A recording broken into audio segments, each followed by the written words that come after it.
Hello, this is Angela Anderson. Thanks for joining me for this acrylic painting tutorial. In this video, I'm going to be showing you how to paint a red rose. We're going to be doing it realistic style, kind of Georgia O'Keeffe-ish. It's a flower in my large flower series. We've done over 10 of them now, I think.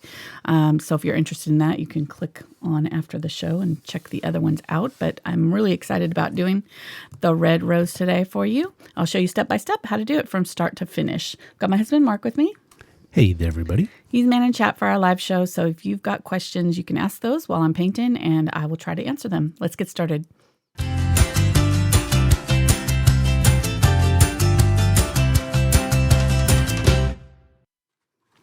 right, so this is my reference photo. It's a Shutterstock image that I found. I really like the deep colors in the rose.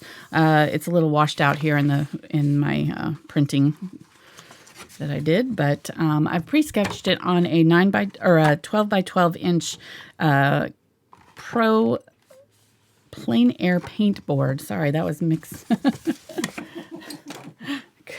I almost said my other one that I use all the time. This one is a little bit different.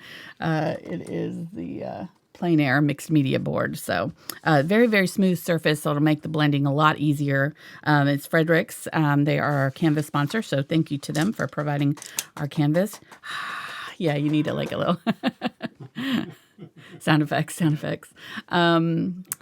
And the brushes that we'll be using today are Princeton brushes. I've got 6100 series. These are the green handled ones. 10 angle, 6 angle for some of the background work. I've got a number 4 bright and a number 2 and a number 1 round for some of the more finer details. And then I've got my trusty angle brushes here, the 1/4 inch and 3/8 inch angle shaders from the VelvetTouch line in Princeton. So I think those will get us, we may not use all of them, but it should give us the brushes that we need. And thank you to Princeton for our brushes today. Yep. Another thank you.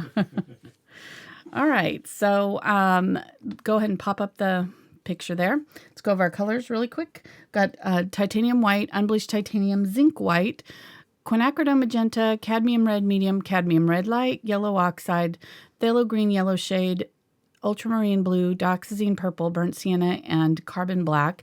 This is some glazing liquid, the golden acrylic glazing liquid that I like to use. It helps with the blending, but if you don't have it, you can just use water. Alrighty, so let's show you this drawing. This took me about, how long? 40 minutes maybe before the show. Yeah. That's what I was doing. Yep. So I'm not, that's why I did it ahead of time, because I didn't want to spend so much time on the drawing. If you don't want to draw it, I do have a traceable available on my Patreon website. After the show? After the show. Maybe later tonight or tomorrow? No, it's actually up right now. Oh, you got it now? Yeah, I traced the original to do for them. So they have the actual rose from the original. Throw me for a loop. I know. Yeah, I don't normally do it that way, but I did it this time. I did it ahead of time. All right. So what I did when I'm doing something like this, I kind of look at it as a whole, and I try to make sure that I have my crop in the same size as my canvas. That really helps, same proportion as the canvas. It really helps so that when you say, the middle here is going to be the middle here, it's going to be the same size ratio, even though you're enlarging it for the canvas. And if you are using a traceable, there is a website that you can use to enlarge it to any size that you want. It's called rasterbaiter.net, and it makes it really easy to upsize to any size canvas. Okay, so what I did is I kind of started in this corner here, and I just map out the large shapes, and then I kind of work my way to the middle. And then when I did that, I found that the middle was a little too wide, so I had to kind of bring in the side pieces just a little bit, and these the bottom area here too. So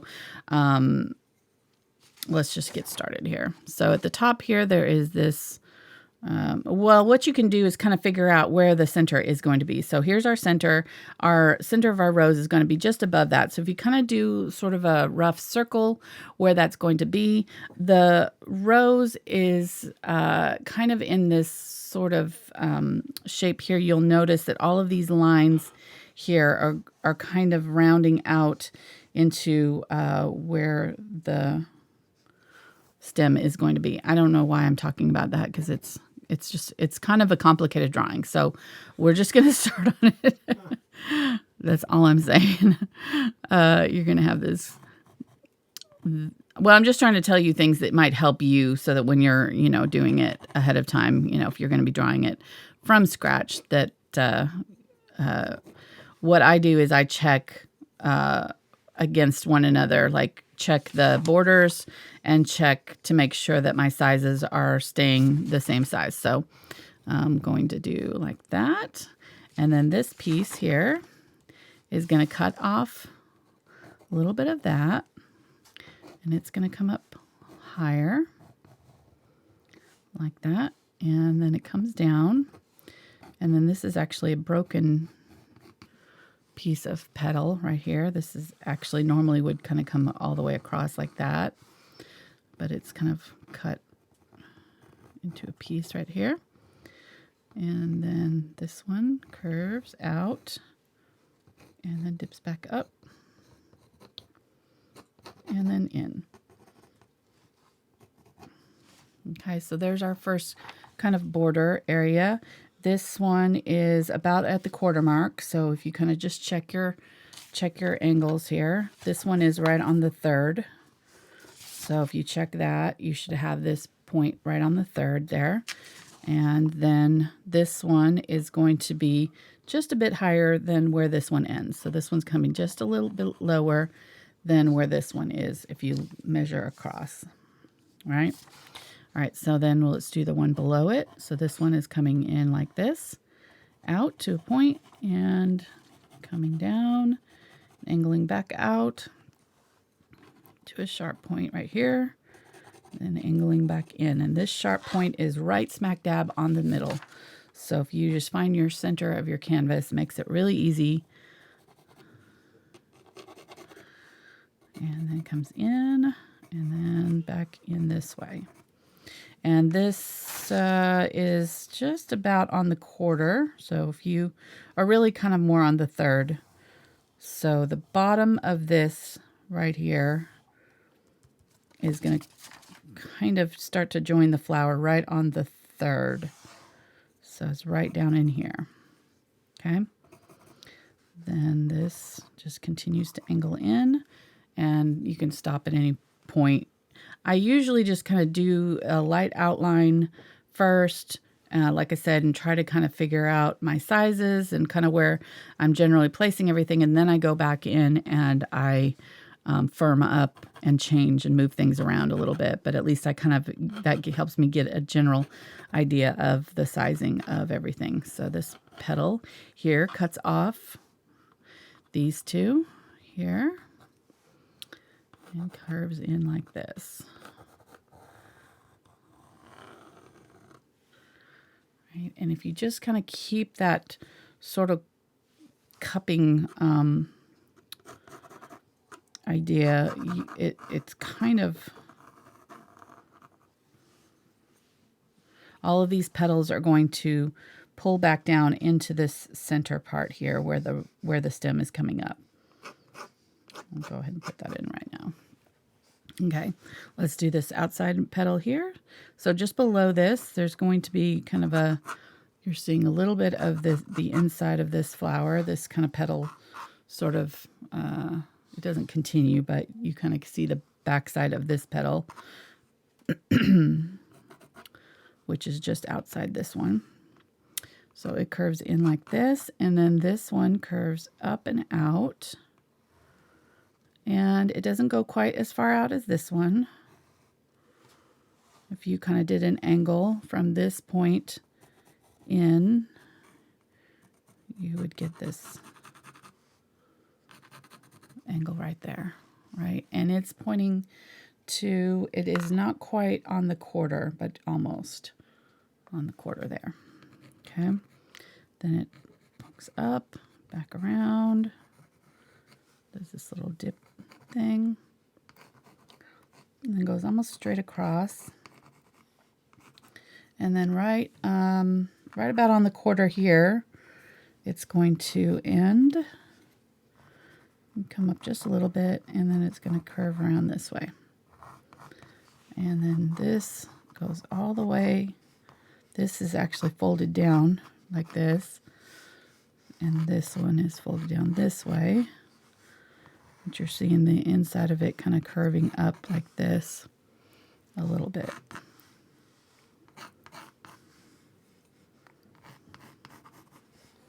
Just like that. So real quickly, Mona's asking for a friend. What type of pencil are you using right now? I'm sorry. This is a Faber-Castell Aquarelle Art Grip. It's a watercolor pencil, so it will easily erase. So, and I'm just using red because it'll be, it'll absorb right into our paint.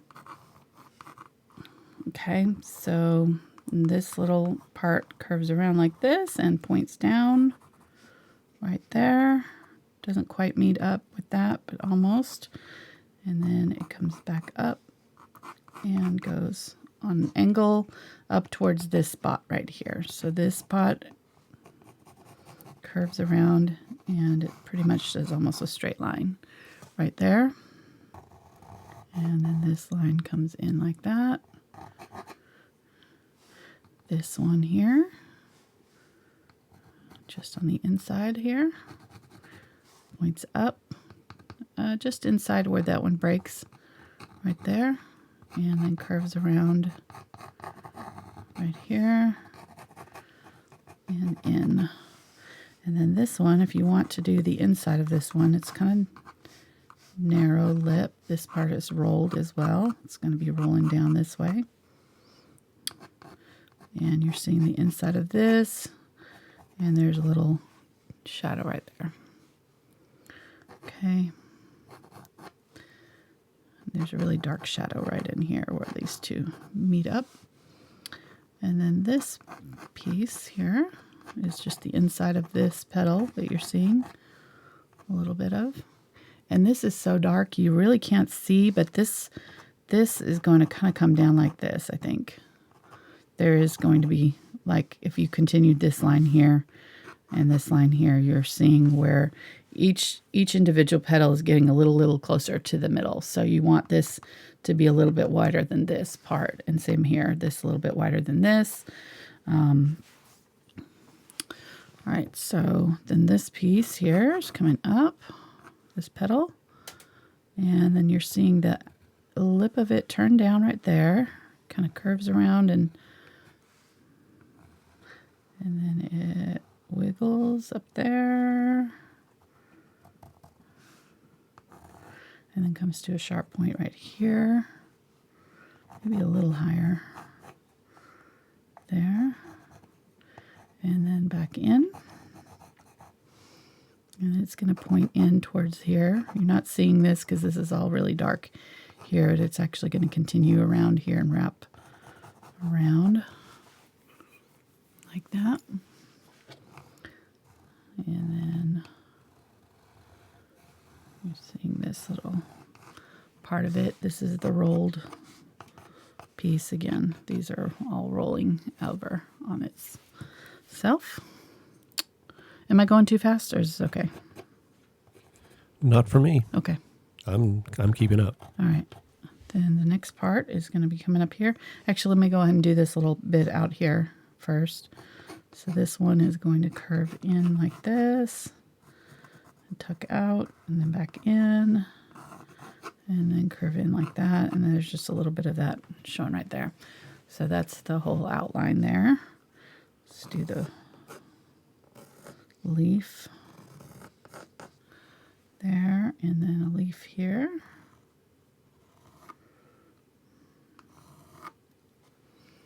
And then another leaf right here.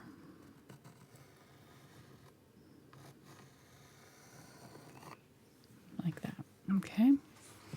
All right, let's keep on going here. So now we're getting towards the middle here, and this is where I started noticing that this petal was too far away from this one. So I moved all of these petals in because it was just too spaced out right here. So this curves around like this and then curves down and meets up with this one right about smack dab in the middle of the canvas almost. And then this piece here is the rolled edge. And then you're seeing the edge inside of that one curving up that way. And then there's a little piece of the back side of that petal showing. And then this one curves down. And then there is another piece right here, another petal that curves in like this. You're seeing just a little bit of that curved edge. Then this one is coming out, back in, and then it rolls, does this long diagonal almost to this one. This one is, you're seeing just a little bit of that edge there, so it cuts off part of it. It goes right up to that, and then this part here has a little tiny edge showing. What are you laughing at? Oh, people are just reminding me that I'm a grandpa in chat. Oh. Did you forget? No, I didn't forget, no. But Curving I in think some of them are there. taking joy in reminding me. Are they calling you old, honey? He does have a little more gray in his beard this year, I noticed. And I'm not mentioning my hair.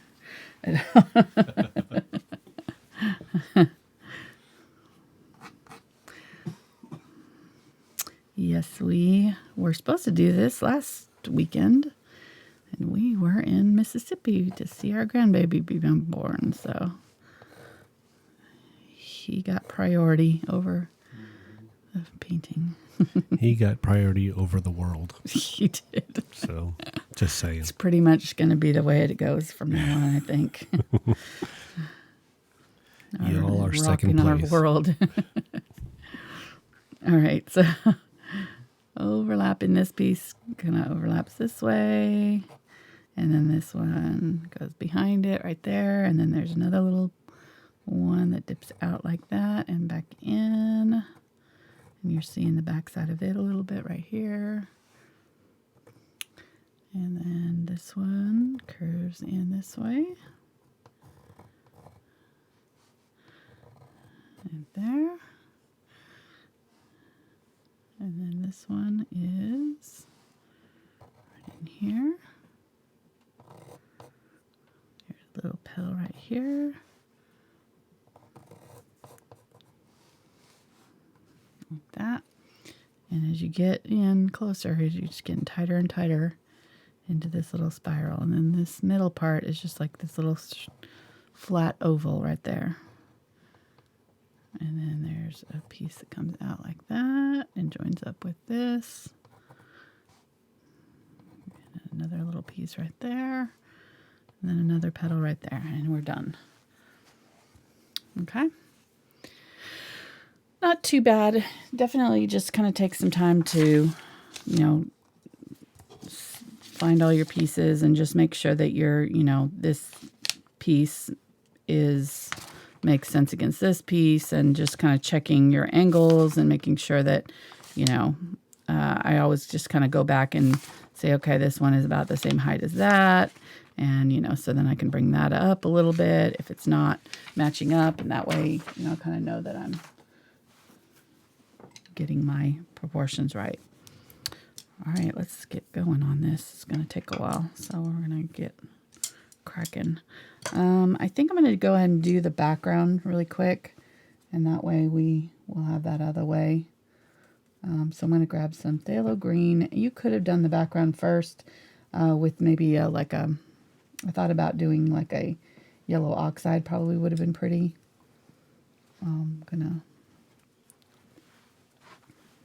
I think I have that set in my Amazon store, I think. If it's not that exact set, it's one similar to it that I Okay, I'll used. check. All right, so I'm just going to use this on the background here.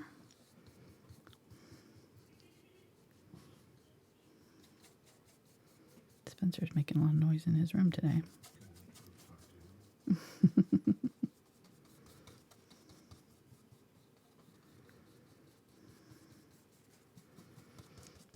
I'm just going to kind of lay this on pretty quickly. We can add to it afterwards if we need to, but it's not going to be our focal point, so I'm not worried too much about it. I'm going to grab some burnt sienna. Add a little bit of burnt sienna back here. And I'm using my large angle brush. This is a number 10 angle just because it's kind of easier to get down into these little tight spots like that with it.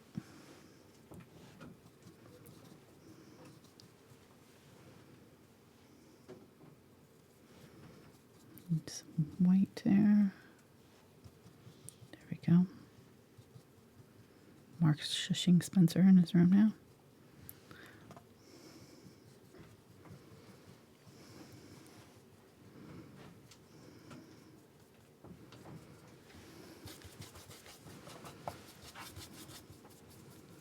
Good job. I told him a whole bunch of shh. Got a whole bag of shush here with your name on it. Exactly. Grabbing some of this burnt sienna with the unbleached titanium here. Honestly, you could do this background any color you wanted to. I'm just kind of doing similar. I like the colors that were in the background for this one, the original. So I'm just going to go ahead and do that.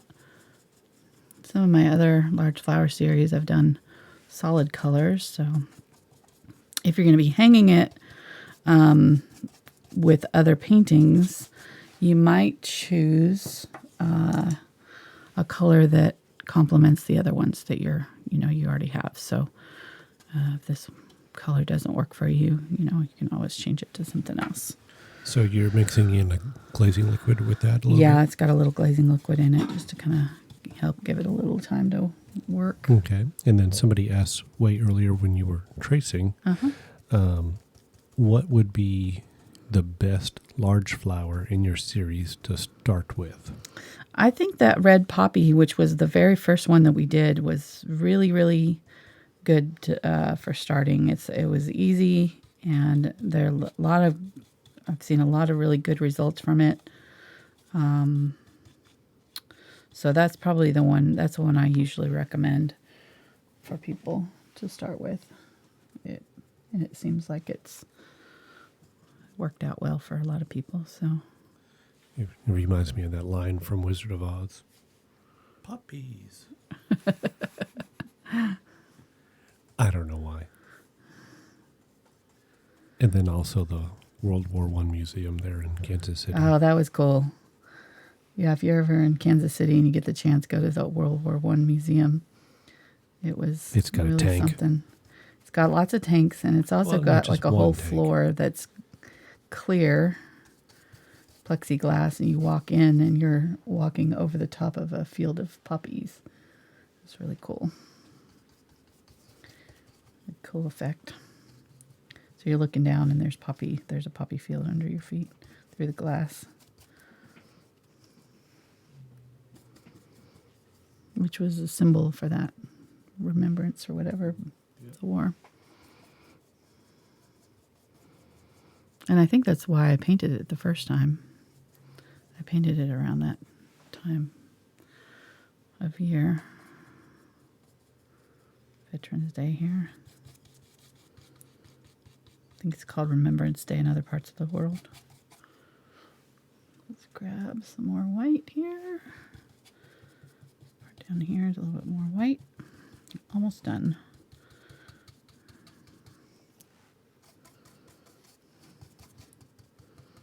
Just using up what's on my brush here. I'm not worried too much about my edges, but I am making sure that I'm going up over them enough that I don't have to do this again later.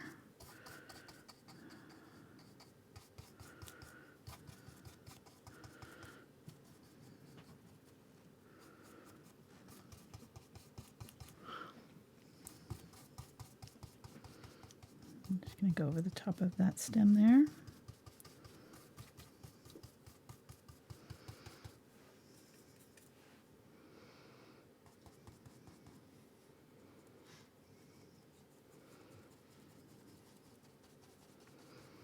And you notice that I just worked from one side all the way around and back around. Now this side up here is starting to dry now, so I'm not going to mess with it anymore. But if I wanted to go back up there and, you know, add to it, I would just let it dry completely and then try to mix up a color that's similar enough to what's going on back here that it won't, you know, make too much difference.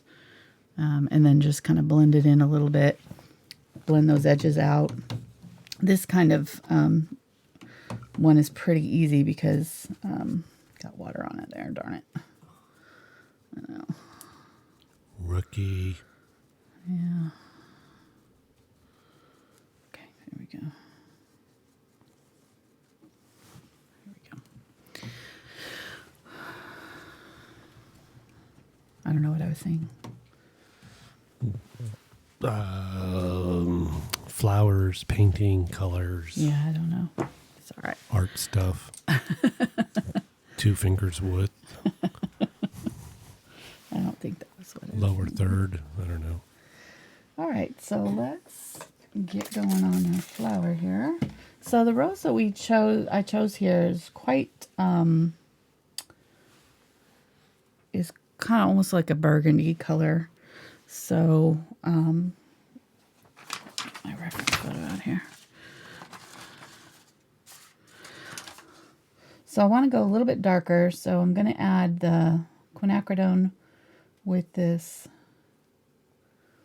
Cadmium Red Medium. It'll make a cherry red, a deep cherry, which if you have Naphtha Red Medium, it's a very similar color, so you could just use that instead. You don't have to make, if you don't want to mix it. And then I'm going to add a little bit of purple over here, a little bit of black, and make a really dark version of this. I'm going to add a little bit more of the Quinacridone Magenta to it. There we go. Really deep burgundy color. That'll be our shadow color. I think that should work. We may add a little bit more blue to it, but we'll see how it works. Oh yeah, that looks good. It's good. It's got a little bit of purple, a little bit of that black, just, you know, just makes it really dark. And that purple kind of helps too. And I'm just going to go in here and kind of add this to some of our darkest areas to start with.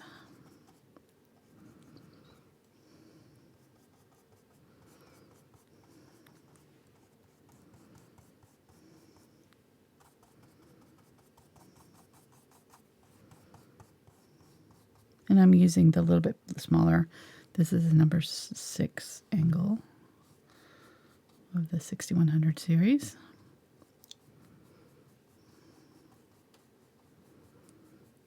I feel like I need music. I had so much music playing before we started. It was loud in here.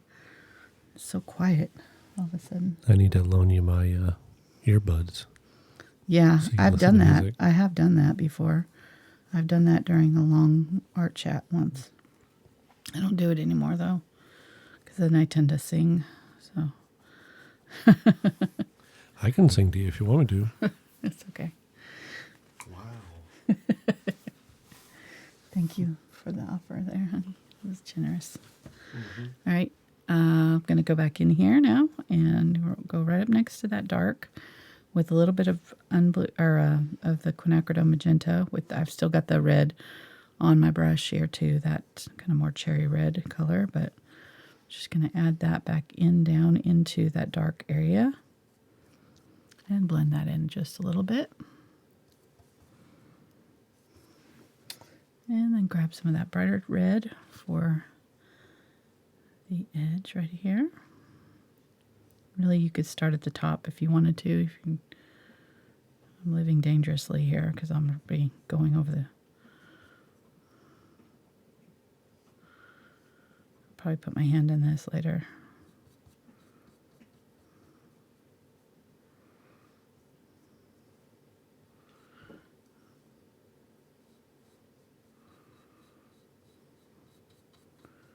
Okay.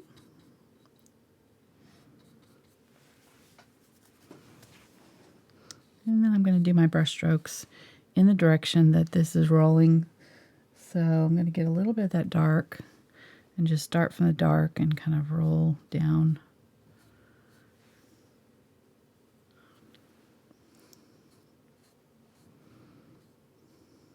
There we go.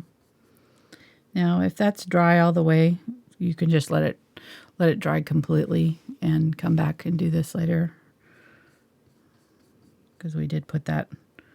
I would probably not do all of this. I would probably just do this first and then do this over here. And that way it won't dry on you before you get the chance to do Okay, so the blending right there. you may have said, but I wasn't paying attention, of course. Okay. So was there a strategy behind you painting the background first? Because sometimes you've done the background last. No, I just wanted to get it out of the way. But because it was so blendy, it just makes it easier not to have to worry about getting it on, anything else. It's just blending when you're... I just didn't want to get any on my red. So if I'd waited and did the blending afterwards, I'd had to go slower. That really was the main thing. It's just time. It really is not that much, it's a little bit easier though, I think, That makes sense because I think on one of your large flowers you did a solid background and you waited till the end. Right, but yeah. Because it was solid, you didn't have to worry about the mixing and overlapping. Yeah. Okay. Yep. Man, you're pretty smart. Well, thanks. I've done this a few times. I've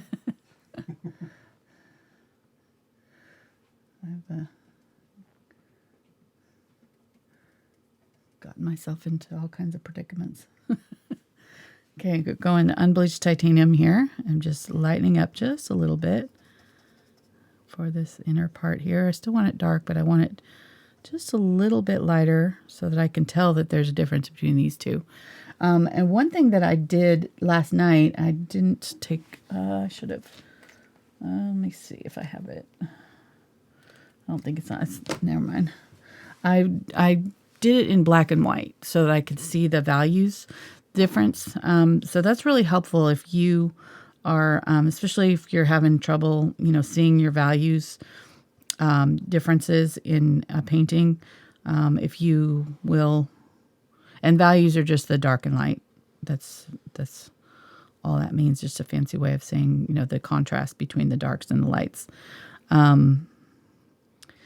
So looking at it in black and white really helps you eliminate all the color noise from, what you're seeing.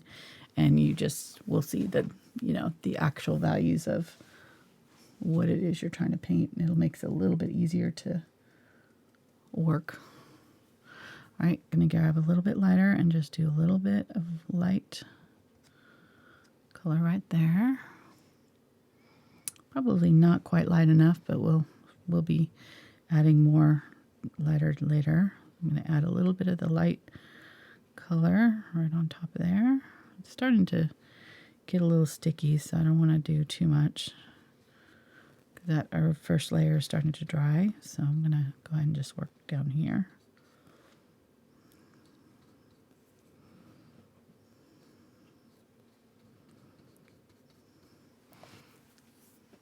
And this petal, it's starting to get, this brush is kind of big for doing some of these fine details here. So you could always switch off at this point to a different brush for some of these smaller areas like this. And as I get to the middle, I'm for sure going to be using a smaller brush. Doing a little bit of the dark right along the edge there.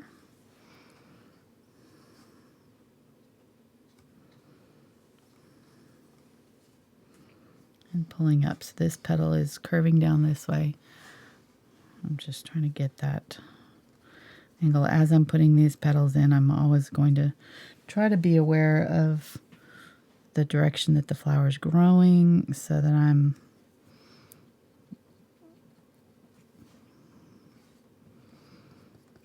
always pulling my brush strokes in that direction so that if any of the brush strokes are kind of streaky or anything, then it'll look like we meant to do that. Let's get some of this lighter color here. Do the lighter color all through the middle here.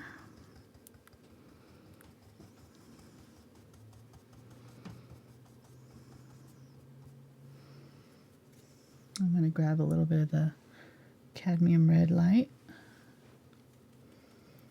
Mix that in with that red.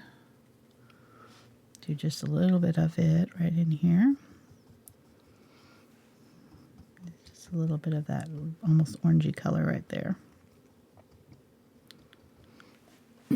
And let's put a little bit of that orangey color right here while I've still got it on my brush.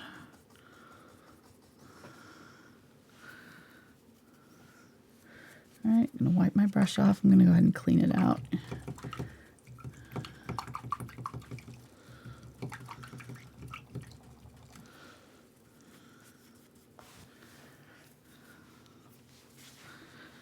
And we'll grab some of that darker color, some of the quinacridone.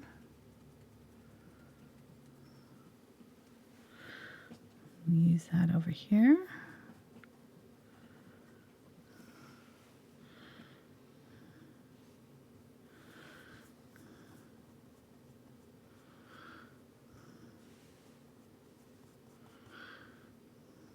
Yeah, I definitely need a smaller brush. This brush is just a little bit too big for getting in these tight spots now.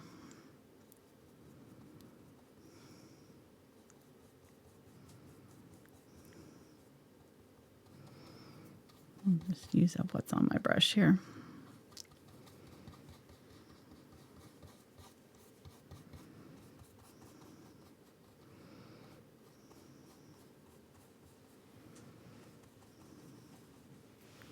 Okay, let's switch to the 3/8 inch angle. Will give us a little bit more control in some of these tighter spots. How's everybody doing today? We haven't said hi to everybody yet. We kind of just jumped right in. True, Painting. yes. Everyone's doing great. Good. Everybody's excited. Nice. This awesome flower.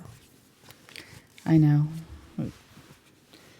We got a lot of the international unusual suspects with feel us. each other. Me and my folks here. These are my peeps. We found them. They like flowers too, as much as I do, I think. Most of them. Mm-hmm. Yeah, we've had some new people from South Africa join us. Wow. And Hawaii and then the usual Europe and Canada and all that. Nice. Yeah. So thanks for joining us. If you haven't already or you just found us, I hope you subscribe to the channel and check it out. There's hundreds of videos from beginner all the way up to more advanced. Yes. Oh, let's see. Put my hand in that. Sorry. You? I can't believe that you would do something like that. I know. Just use, I can use my finger there to. It's off camera, so I'm really zoomed in, so they don't see your mistakes. Okay. Okay. I just got my hand in my hand over here. Man, you ratted yourself out. I did. That is one bad thing about doing that background. I didn't think about. I can't lay my hand down on my canvas. I guess I could have dried it while you did Stickman. Yeah. Hey, so this is obviously a more advanced painting, right? Right. So this is upwards in the scale of 1 to 10. It's probably an 8. Something like that, probably. Somewhere in there. Was that a question? It was a question. And so I was just helping out. Oh. Trying to show some value to myself here. Yeah. I see. You were asking me. And not like shadow values, but like value. You were trying to show some of your skills. Yeah, my sweetheart skills I got over here. Mm-hmm.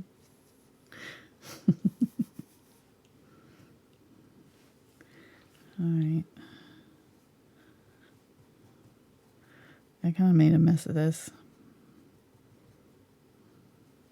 It's not going to blend right now, so I'm just going to have to leave it for now. But I'm going to do this bottom rolled edge here in the dark color.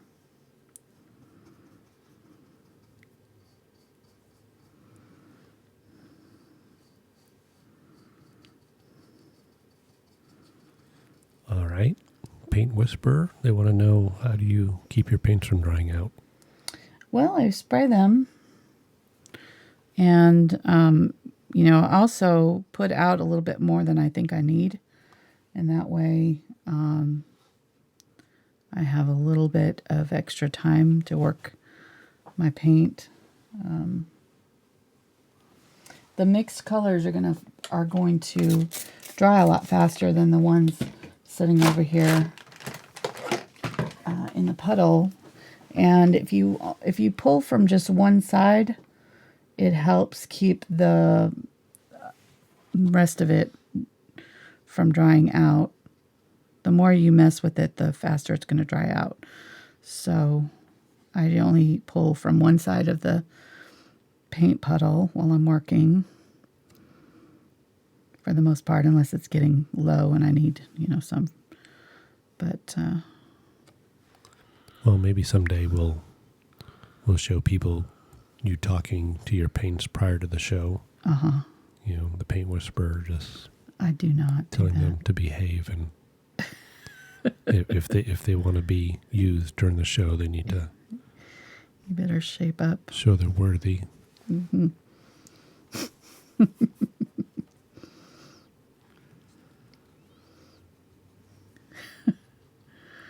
No, it's just, you know, really, I'm working fairly quickly too, so I'm not letting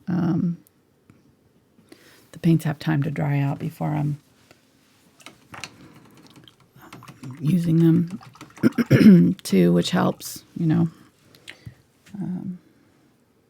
But this will dry out way before this does, because this has been worked over and, you know, messed with. So I think I'm just going to let this dry, and I'm going to work up here and hope that I can fix my little blob here at some point. And that way I won't put my hand in it again, hopefully. We'll see. All right, so I've got the Quinacridone Magenta, not quite the darkest. It's kind of the Quinacridone with plus a little bit of that dark purple black mixture that I made. And I'm going to start up here.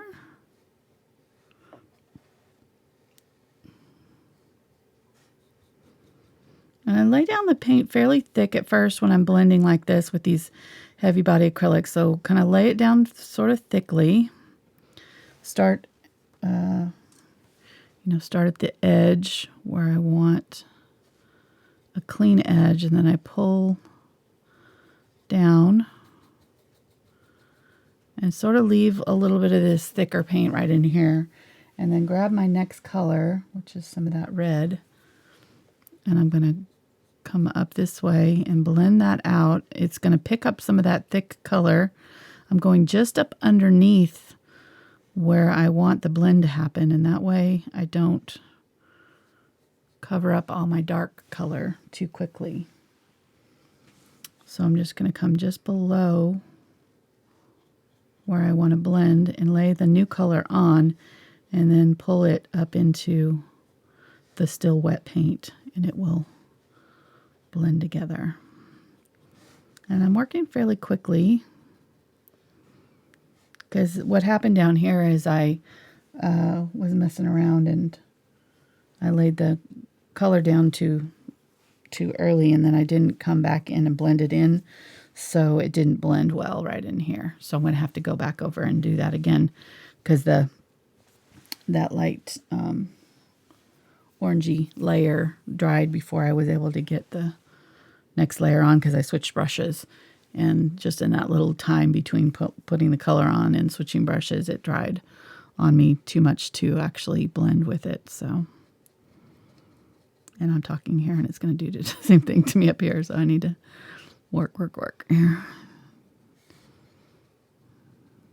And just doing small sections really helps. Grab some of that brighter red here.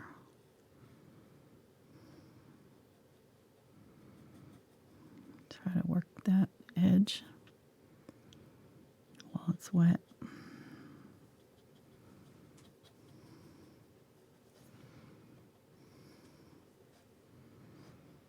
Okay, there we go.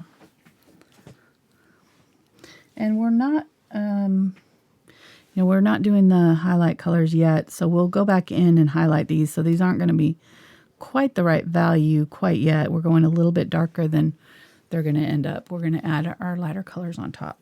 So if you're looking at this thinking, yeah, that doesn't look quite right yet, it won't.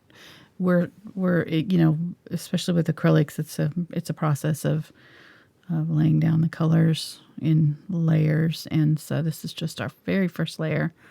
It's going to be our undertone, laying in the darkest colors. It's actually, this one's not going to have too much of an ugly stage because we're not doing any kind of weird colors. Sometimes when we're doing things like fur or that polar bear had a really ugly stage there for a while. Mark was making fun of it. Poor guy. He had, so, depending on the kind of painting that you have going on, some are worse than others. This one, the dark areas are not as weird as like if it was fur. Sometimes the undercolors are like black, and then you've got the white fur on top of black undercolors. You're like, I'm not sure about that. No, it was the eyes. It was the eyes. That's right. Everything was painted but the eyes. It was that hollow look he had there for a while. Okay, wipe my brush off. I've got too much paint going on here to blend. So I'm going to pull from the top down and pull that dark color back down. And I use some of the darkest color right along that border there. I'm going to tuck it in right here. It goes down in here. Okay. Not too bad. Am I getting my hair in the way? I am. I'm going to try not to lean over so much. All right, let's get... Barely? Not too bad. Okay. I can zoom out if you want to get more of your hair in there. I'll try next time. I'm going to grab some white. A little bit. I just don't want to lose that edge right there, so I'm going to add a little bit of that highlight color right there. All right, so let's do this. Oh, that's the same petal. Yeah, so I don't really have to make a separation right there. Continue that on.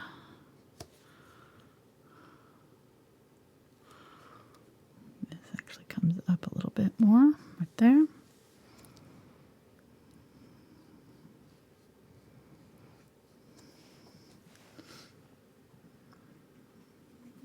Get some of that brighter red.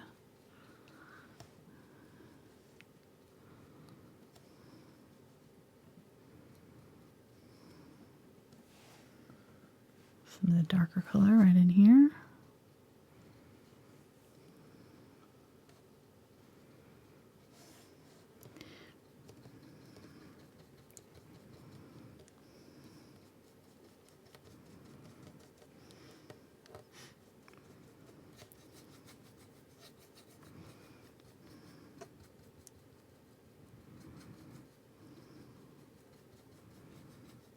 I'm just using up what's on my brush there. I'm going to grab some of the darker red, a little bit of that Quinacridone Magenta. Pull that back this way. And I'm putting it on fairly thick so that it gives me time to work. And if it's too thick, you can tell because it won't blend very well. It'll just kind of smush around and you won't be able to really change it at all. And if that's the case, then you just wipe your brush off and it'll kind of act like a sponge and sop up. That's what we did over here.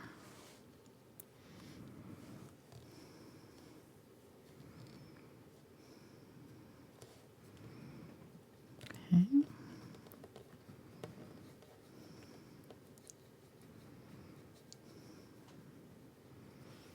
Add a little, my glazing liquid is starting to dry pretty quickly on me. Let's use a little bit of that darker burgundy up at the tip here.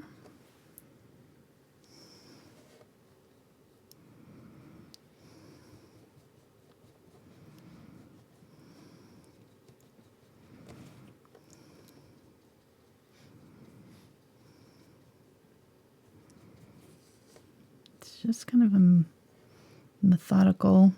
It's actually very kind of relaxing if you sort of don't worry too much about these top layers looking perfect. If your blends are not looking that great, don't worry about it. You can always kind of smooth things out later in your second or third layers. So the main thing is you want to make sure that your paint is going on smoothly. You don't want really thick areas to build up. I got a little bit of a thick area right here, but it kind of smoothed out a little bit. You can kind of see how in where it dries, but like over here you can see where it's all, pretty flat. So just make sure that as you're working, you're smoothing out any rough or raised areas as you work, and that way you can put your subsequent layers on without having to fight these first layers. You don't want these, thick ridges in your paint, because any of these acrylics, are going to dry like plastic. They dry very hard. And so if you, as I'm putting my paint on, if I leave an area that, let me do it over here, that has like I don't know if you can see that. Zoom in right there. Like this little spot right here. If I was to leave that to dry, it would dry like that. And then every time I would try to paint over it, it would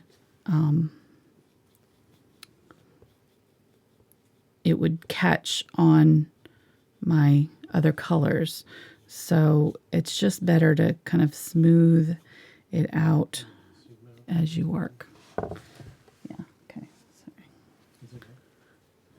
When your hand got in there, it went out of focus. Yeah.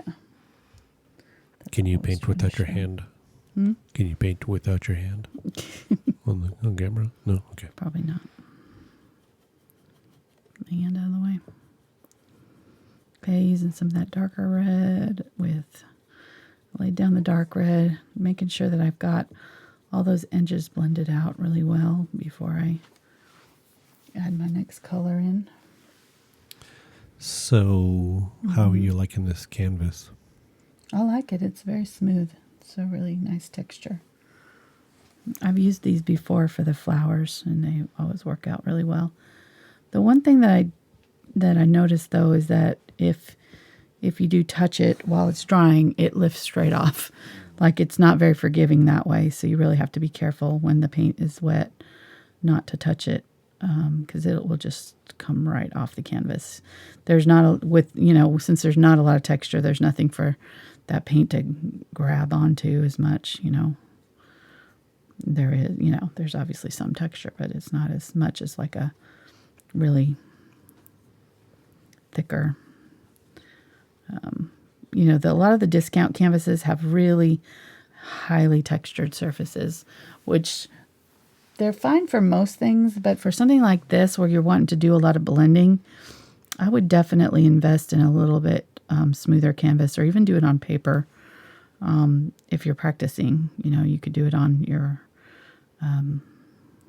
notebook. I find that doing flowers and stuff is actually fairly nice in those mixed media notebooks. You do have to add extra water to your paint as you work because they suck the moisture right out. But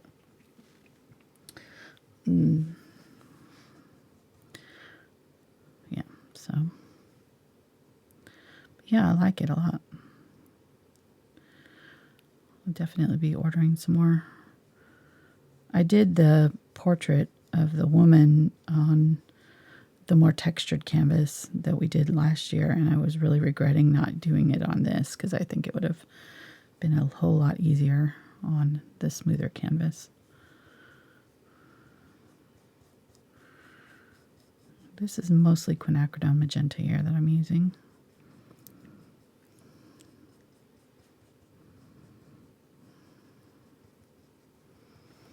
I'm going to use a little bit of that brighter color right here.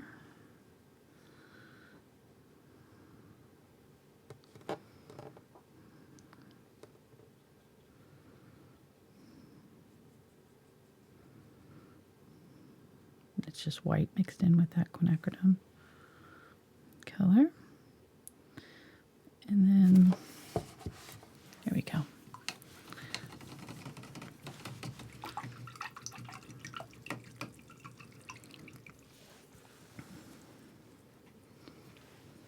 Starting to take shape.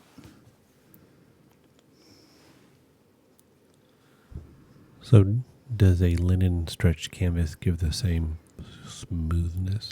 Yeah, linen generally is more smooth than the cotton duck canvas that most canvases come in. So if I was to staple a t-shirt to a board, would that work? That answer is no. Okay.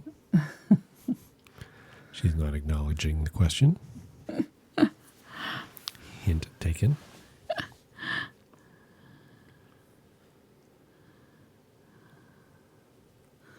As long as you gesso it, you can pretty much use any fabric, I think. I mean, as long as it's, it doesn't really matter. You can paint on most surfaces as long as it's sealed properly.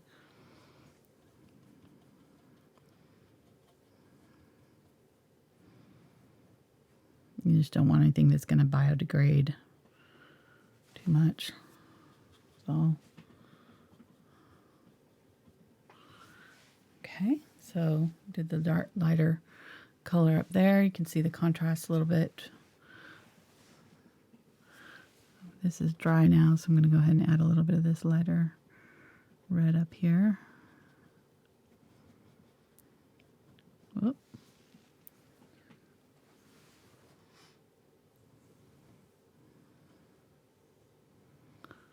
It's a nice thing about flowers. When you're doing portraits and things, or even animals, like the barest minimum millimeter difference makes a huge, difference. But these are very forgiving. I think that's why I like them for flowers in general, for beginners and myself too. I just like the freedom of kind of not having to be so particular. Go outside the lines a little bit doesn't make that much difference. As long as you get the flower's nose looking right, I'll be okay. Exactly. All right, let's go in here, get this pink color. Let's put that along here.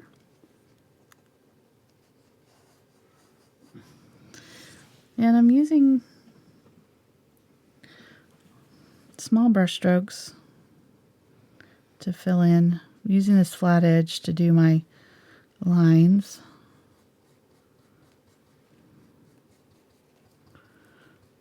But short choppy brush strokes really kind of seem to work well for me for blending.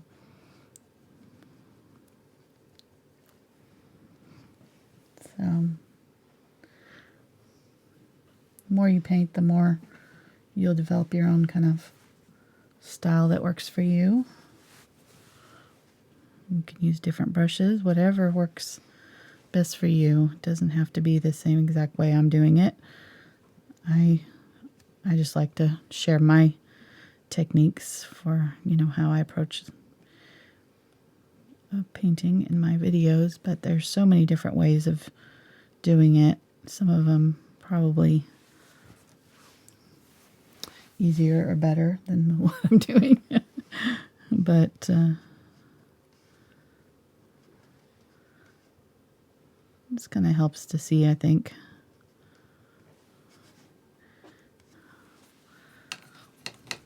That's the whole idea behind the videos, just to kind of take some of the mystery out of it, make it a little bit easier, more accessible. As you see a finished painting and you're just like, how would I even start something like that? So this way, you're getting to see the whole process. Our videos are longer because of that, but I always kind of laugh when people complain about the length of the videos, or complain about that we talk about, other things besides painting during the videos. And I'm like, you try painting for 3 hours and not talk about other things. Like, there's only so many times you can say and repeat. Yeah.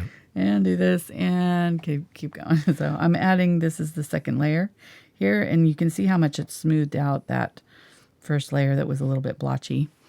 I just smoothed out all of that blotchiness just with this more cherry red color that we have going on here. So yeah, some of your very early videos are edited or time-lapsed, and right, they just don't give the people a good context on a lot of things. And yeah, it takes out a lot of the detail, in what's happening. You just miss a lot of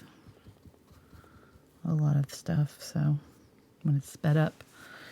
Right, and that's a good thing on the playback of the YouTube videos. They give you the option that you can play it at different speeds. That's so true. regular Yeah, speed or slow that's a down good speed or a faster speed. So yeah, that's a good point. if people don't want to listen to us, exactly, just mute the volume. Mm-hmm. It'll sound like this. No, you can't laugh. I've had people say they do that. I've had comments where it'd be like, I can't stand listening to you talk, so I mute it. I like your paintings, but I can't stand the way you whatever. And I'm just like, okay. Well, thanks for sharing that with me. That really is encouraging. It's like, I don't know why you felt the need to tell me that, but okay.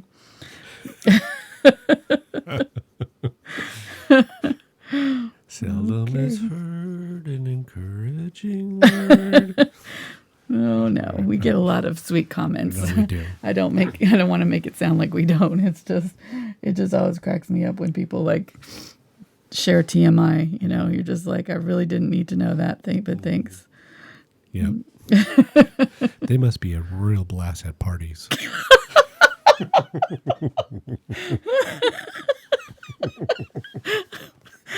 That was mean, honey. I'm just saying. True though. True.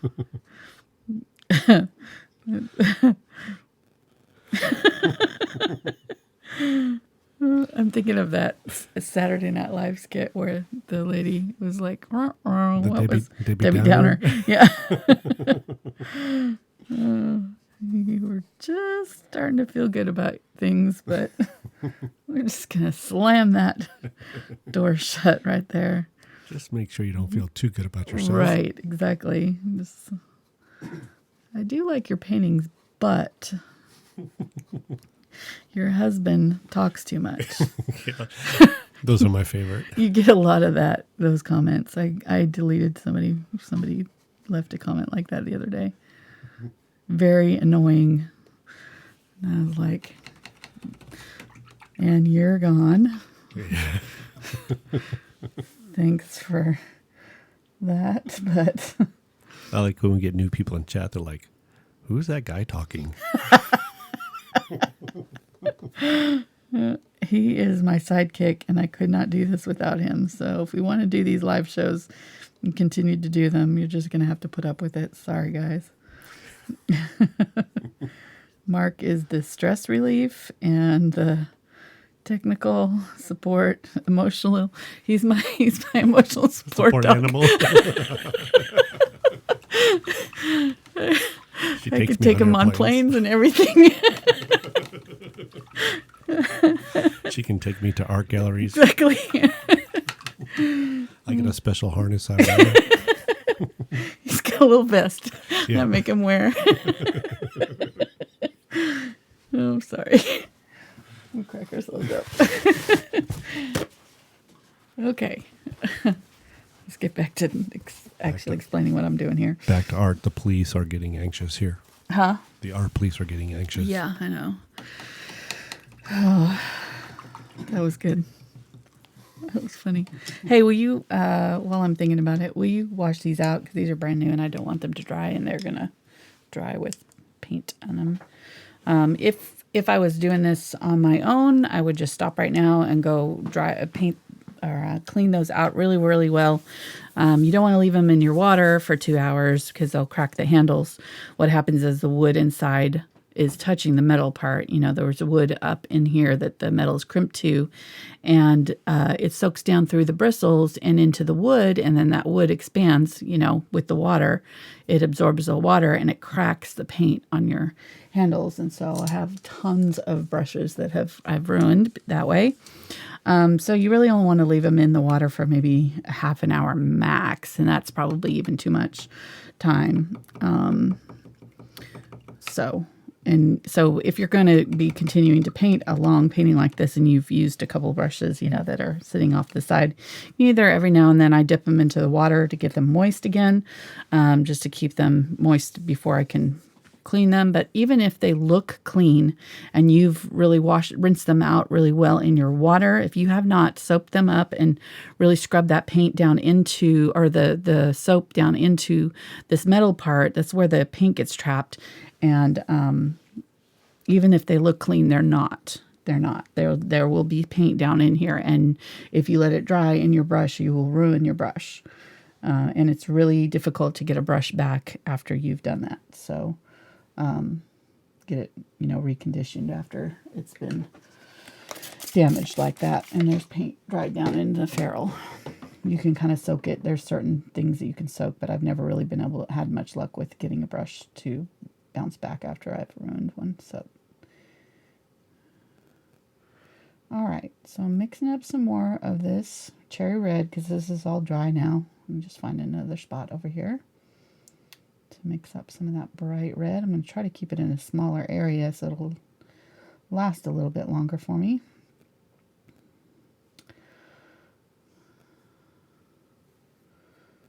That looks good. I still have a little bit of that to work with, so I'm not going to mix up any of that yet, but we'll see how this goes. Okay. You can see how much nicer the paint flows onto the canvas when it's fresh. So if you're having trouble with your mixing, you may just need to get some fresh paint out, especially if you've been doing it a while. Couple, you know, hour or 2 hours, you may just need fresh paint. It'll make a big difference. Okay. I'm just going to use this color all over here.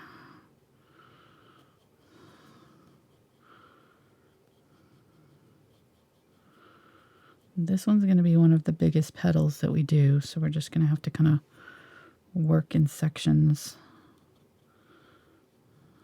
Try to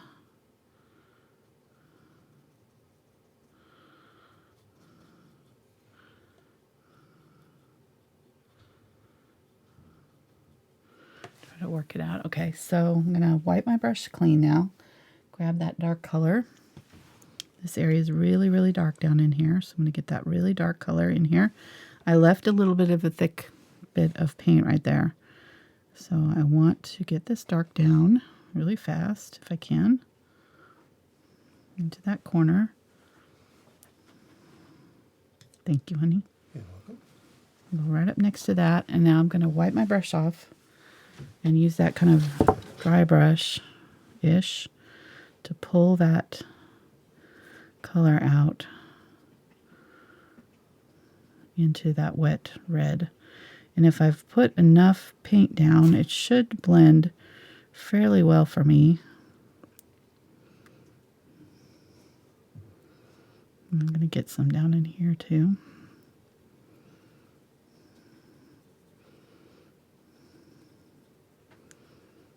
And then I'm going to get a little bit more of that brighter red that was the color that we started with and pull from the opposite direction with it. To smooth that line out.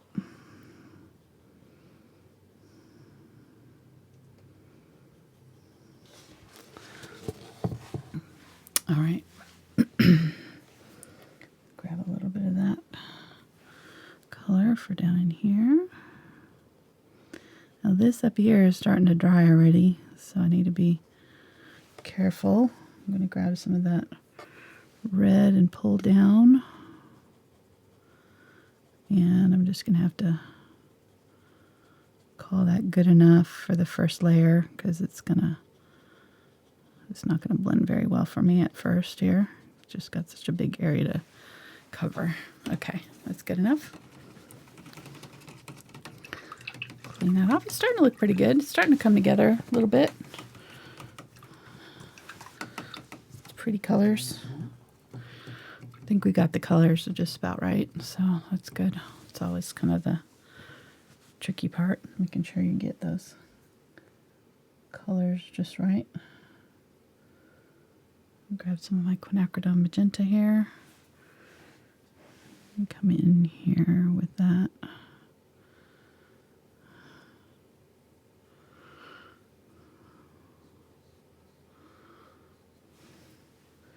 Grab some of that red. This way.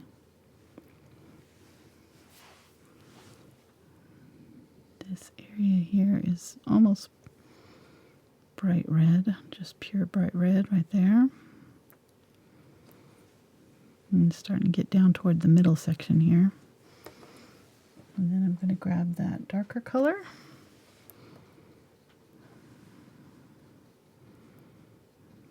Blend up and out with it.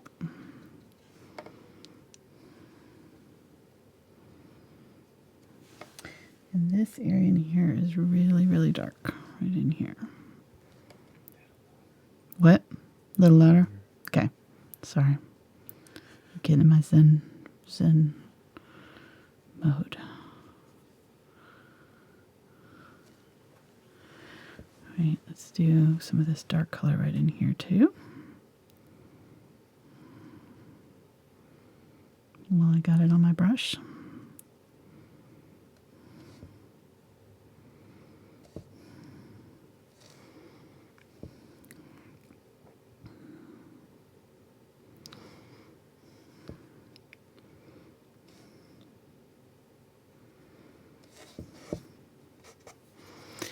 And then right in here.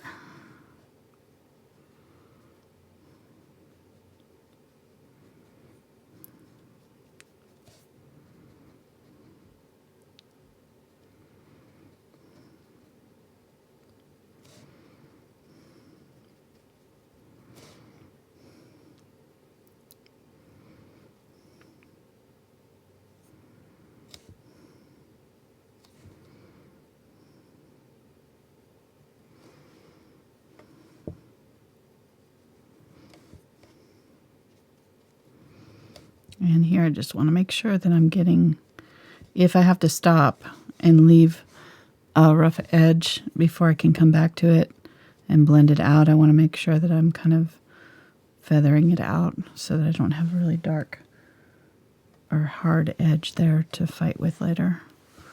Okay, so this is bottom of this. It's really dark right here.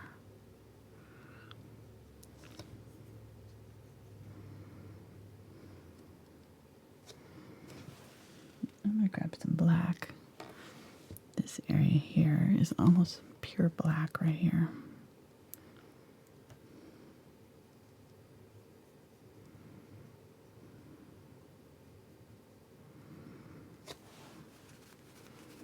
Just going to wipe that off and blend that in.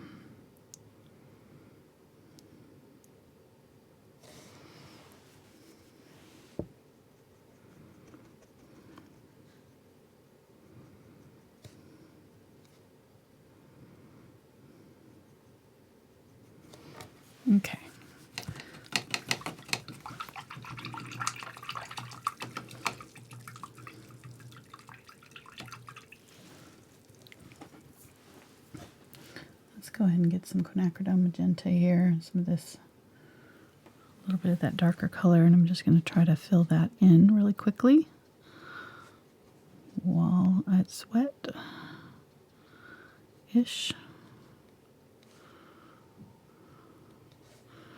Mark's making himself a cappuccino. You can hear his cappuccino machine in the other room. It's awesome.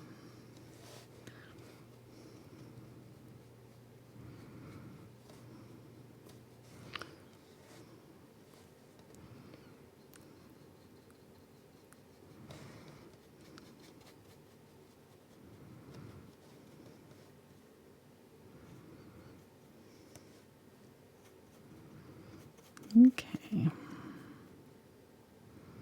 So this petal is coming up from here all the way up. But there's kind of a hard shadow right here happening. You can get yourself some cappuccino. Espresso. Sorry. But you will never guess what I just found. What did you find? I literally gasped. What?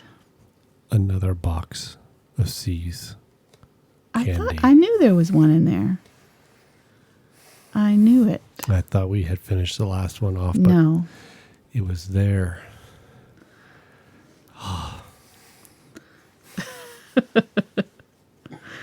We're going to have gained like 20 pounds this Christmas vacation after all the C's candy we've been eating. Okay, they would like to know, do you find that working with red is difficult? It is a little, it's probably one of the trickier colors because, well, the highlights in it, especially for this rose, there's not a lot of contrast. If you looked at the painting or the original in black and white, the only area where there's really obvious contrast are right along these tips. The rest of this is very similar in value, which makes it very tricky to get any depth. Now, fortunately, we've got some really, really dark. That's why I chose this photograph. But some roses in particular photograph very almost straight red. Like if you look at it from a distance, it would look like a big red blob. This one's got enough. Oh, dang it! Got enough contrasting areas and a lot of really light areas and a lot of really dark areas. But even still, to get a really good deep red and get those highlight colors, a lot of times those highlight colors look pink. When you add your white to red, obviously it makes pink colors, but using a little bit of the more orangey red to start with kind of helps counteract that, so we won't have as much problems with the pink, although this one does have pink highlights in it, so it's really not an issue for it. But a lot of times if you want to get red, lighten a red area, it can be difficult. You can add a little bit of yellow to it to help. But yeah, it is a trickier color to work with. Kind of similar to white in that regard. I think white and red are probably the two trickiest colors to work with. I'm going to add some white, and I'm going to go ahead and just highlight this edge here.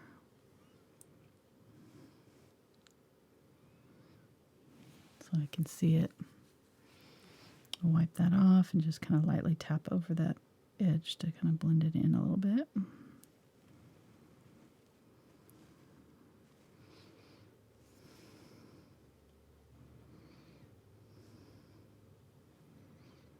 And somebody was asking about using traceables. I do have some videos on using traceables.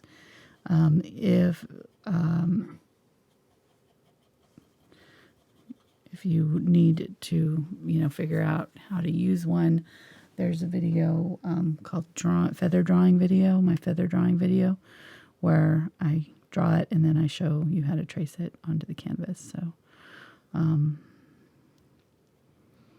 but you can use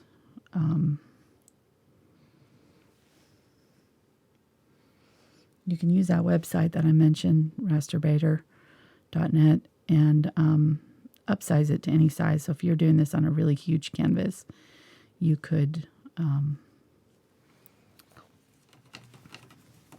print it out on multiple sheets is what it does. Prints out. So, and then you just lay it over the top of your canvas and use your graphite paper, transfer paper to transfer it on. So it's pretty easy.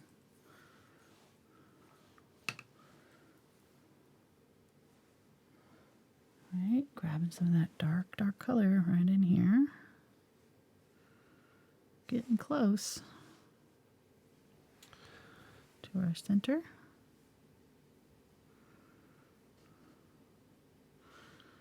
Starting to look good.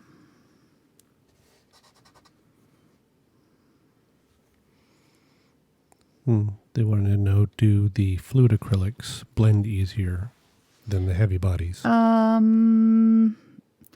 find that the thinner acrylics don't blend as well myself, but I think that the thicker paints don't dry as quickly. So that's why, the thicker paints just have a little bit extra working time. This is that dark color here, and then I'm going back in with my lighter red in the opposite direction to blend it in. There. Okay. As I'm doing this, I'm just trying to make sure that I'm keeping my petals so I don't have to go back in and do them again later. I want to keep, even if the values are very similar on this first layer, I really want to make sure that I'm exaggerating the difference between these layers so that I can tell which petal is which. Make it a lot easier later. So let's go in here, add some of this lighter color.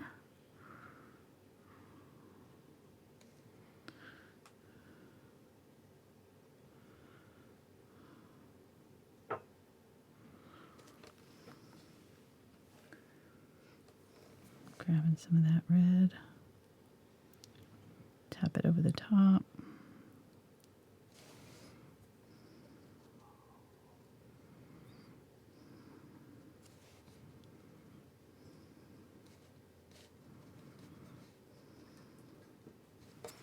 There we go.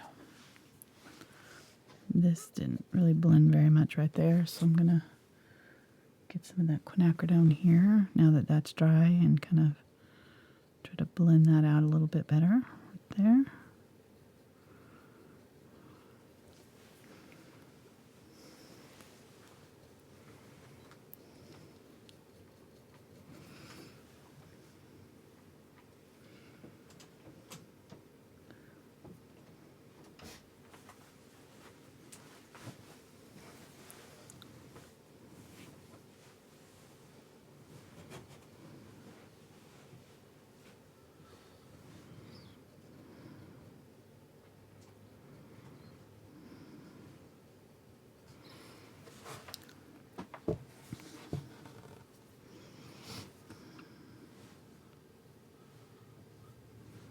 How you doing, hon? I'm doing good. I was just making sure it was staying cool in here. Thank you.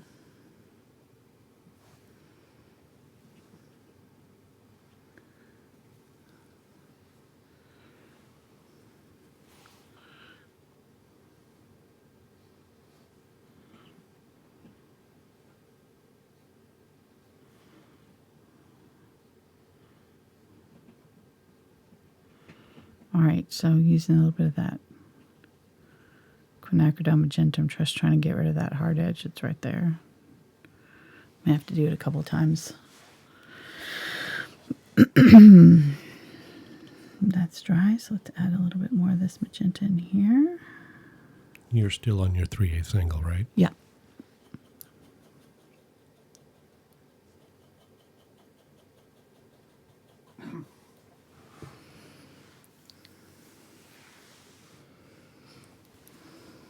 Okay, they want to know what is the strategy behind starting on the outer petals first and working your way in? That way you get a clean edge on these. You can work a little bit faster. It's kind of like doing the background first. You can work faster and you get a clean edge on the inner petals as you work in.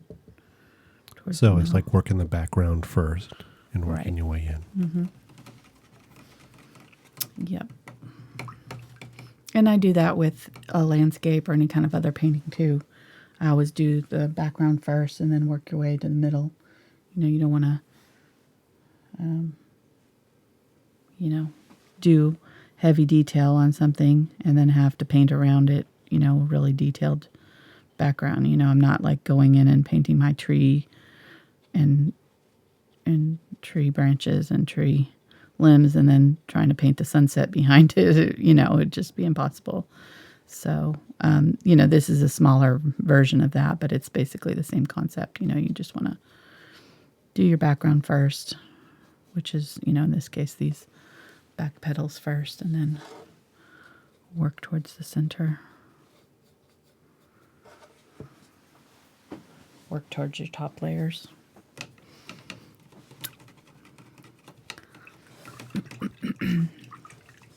All right, so we're starting to look pretty good. I think I want to work on this right here a little bit. I'm going to use some of that red.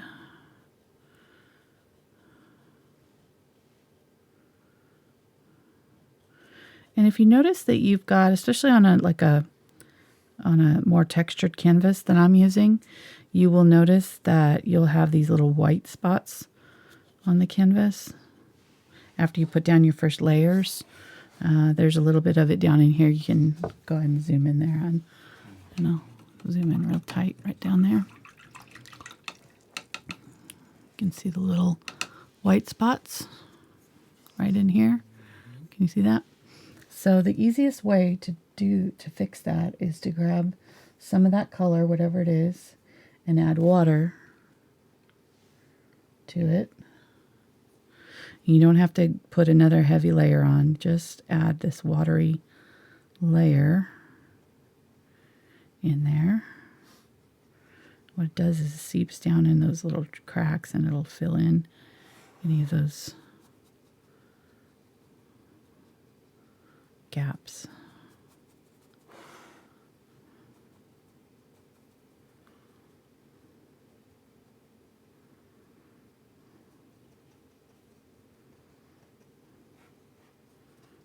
Go ahead and do it over here too.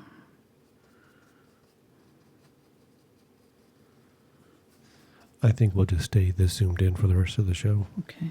Well, as long as I can try to remember to stay on camera. No, I might zoom in even more. Just Really? Yeah. We haven't done one, super zoomed in tight like that. So, try something new this year. Okay. Well, I'm already off camera there, so. I have to rethink that. Using the quinacridone here to kind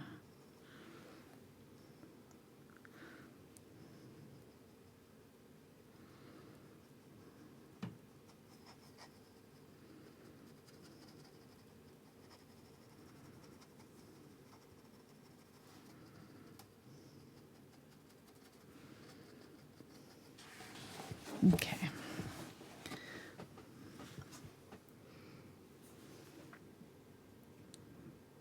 Some of that lighter pink color here.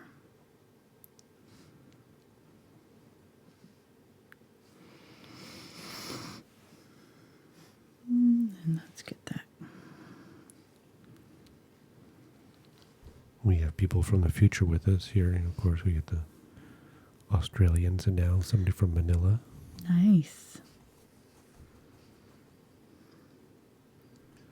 Hope the weather is Manila nice. is one of my my pandemic cities. I've been playing a new game. My son got me a game for Christmas called Pandemic, and I'm learning my geography. It's a pretty fun game. It's one of those games though, it's super frustrating because you lose more than you win at it, you know. Yeah, I got frustrated with it. I'm like, what's the use of playing a game that you can't win? Yeah. Well, I win once every 4 or 5 times that I play now, which I feel very accomplished when I do win. All right. So, well, going in here with some of that brighter red here. So we set down that this was that kind of reddish red here that we had earlier. Left over. Grabbing some of that dark color, mixing in some quinacridone. Quinacridone is very, very transparent, so it can be difficult to cover with it. So just know that going in, you know, if you're trying to, you can add a little bit of white to it. It can help make it more opaque, or in this case, we've added a little bit of our darker color that has black in it that's opaque, which will help it cover better. So would you recommend painting the entire canvas the background color, or would that be too much of a color difference on the flower? I wouldn't, just because I don't think I would like the green underneath the red of the roses, since they're opposite on the color wheel. It's just going to turn your reds muddy, brownish. You know, when you paint the red over the green, it's going to turn them brown. But you could do yellow. I think the yellow oxide would have worked. And then you could have done your green with it. What are you sniffing over there? I got a stuffy nose. Oh. I thought I hurt your feelings. Nope. All right, so going with the brighter red with my quinacridone here. And I'm just going to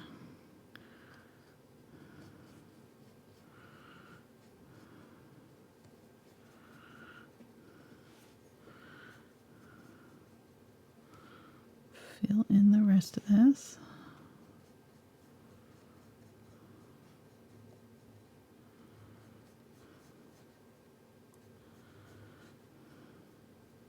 Trying to pull these brush strokes in the right direction.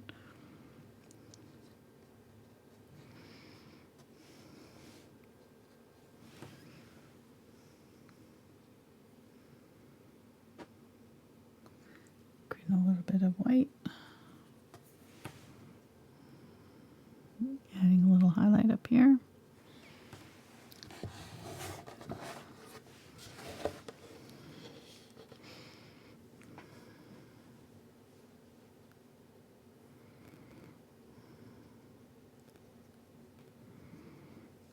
Adding the lighter color kind of along that edge there.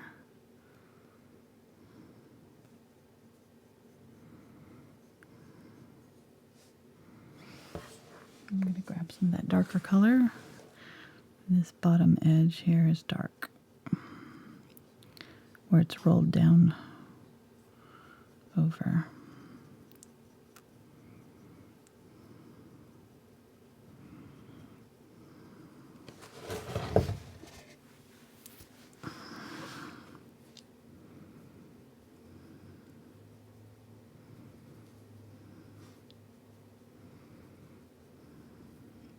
We're just going to have to let that set. We'll mess with it later.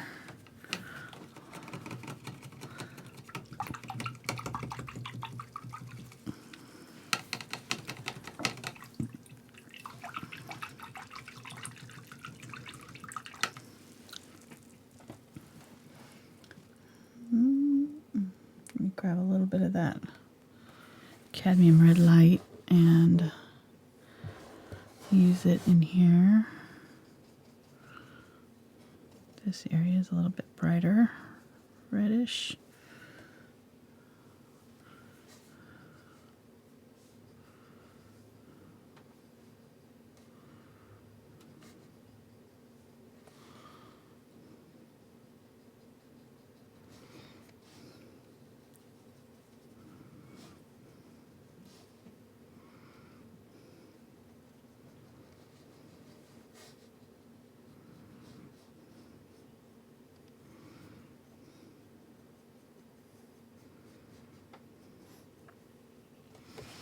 And then we're going to use a little bit of the Quinacridone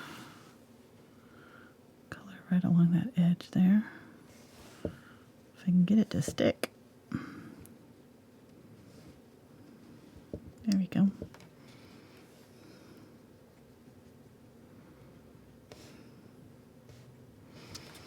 All right, then this inner edge here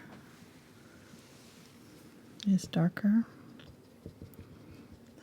Going to lay some darker color down and pull it towards the center a little bit.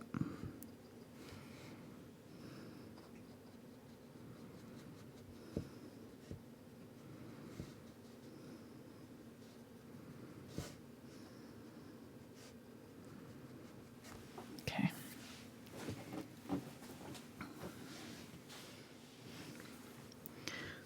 going to use some of that brighter red right here too.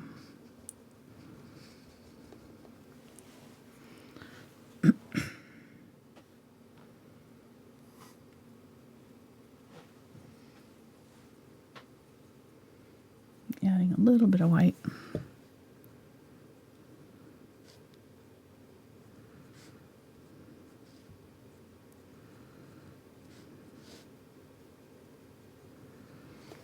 There we go.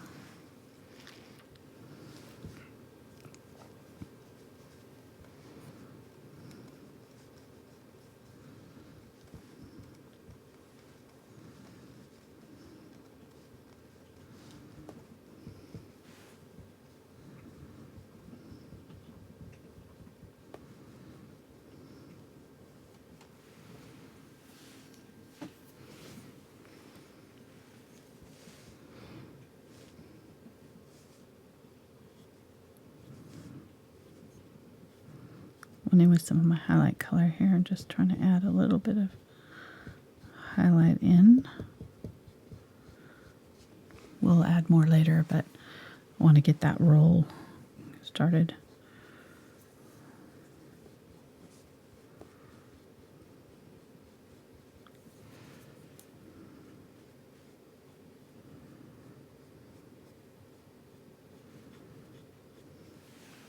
There we go.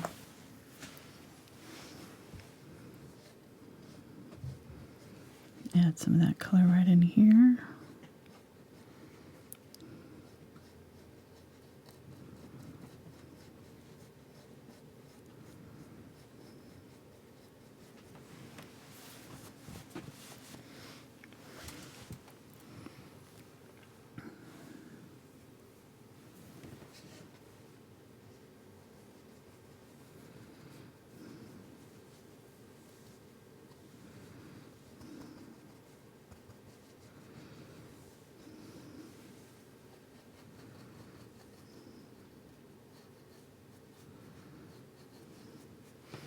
Okay.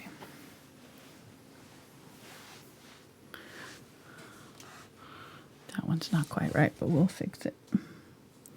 Let's get a little bit of this color right in here.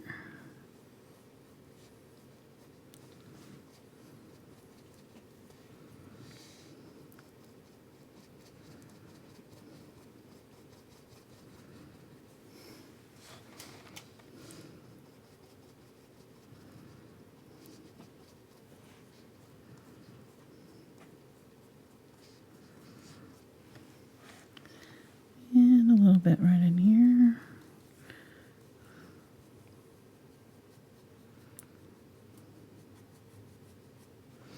Going a little bit lighter than I think I need to, because we can always glaze back over this to darken it up, but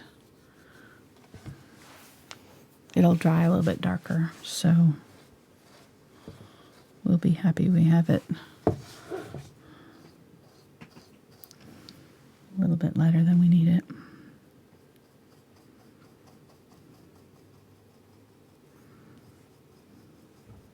So the really deep reds, how did you get that? The really dark, deep color. red, yeah. That was Quinacridone in purple and black, and then a little bit of the Cadmium Red Medium, but mostly those three.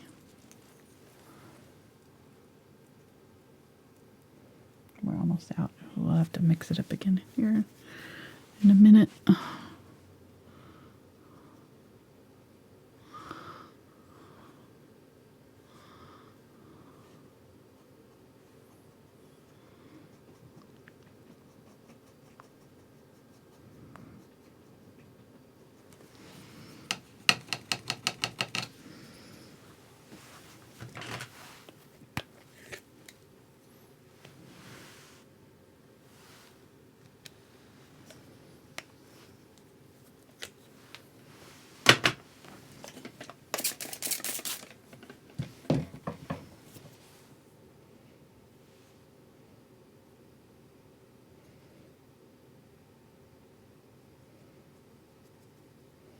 Acrylic, purple, black, a little bit of the cadmium red.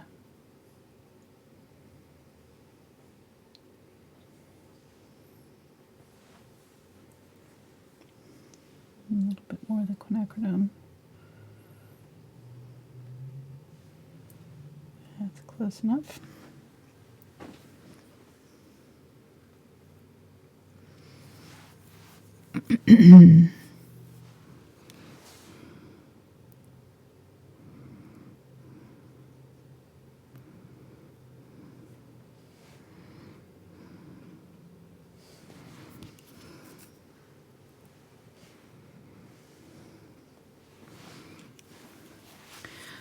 And then there's a kind of a gradual fade right here, so I'm going to just pull it in from that edge and grab some of the red quinacridone, pull it back this way.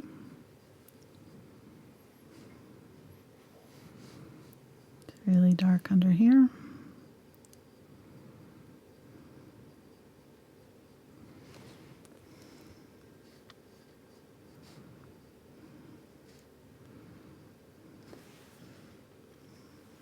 A little bit more of that dark right along that edge of this petal,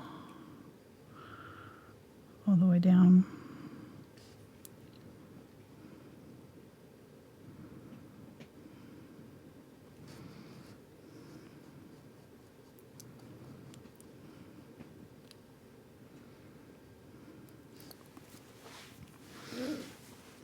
And wipe that off. Grab some of my quinacridone and cadmium mixture, put that in the middle here, and then just kind of pull it over that wet paint to blend it in.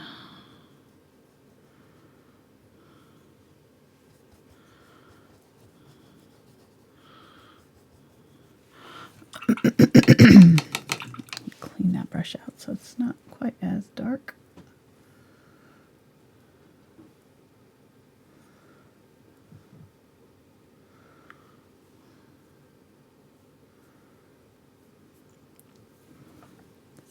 Quinacridone.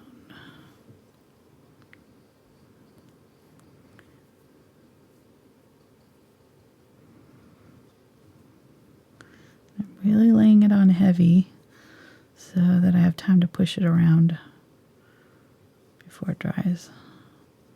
Just make sure that you get off all of those thick edges. Don't let them dry. Go back and smooth them out.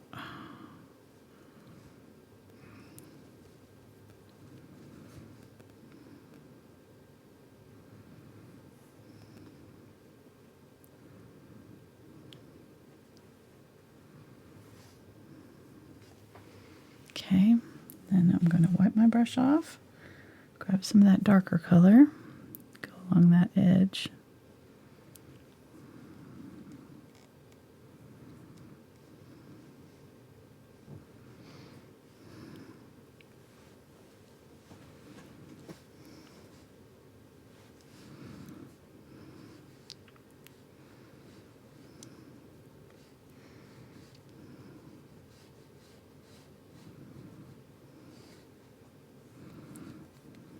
Pull up, blend it out a little bit.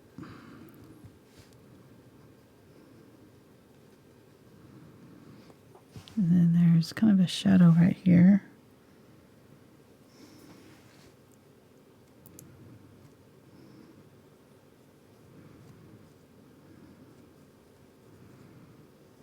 Right there.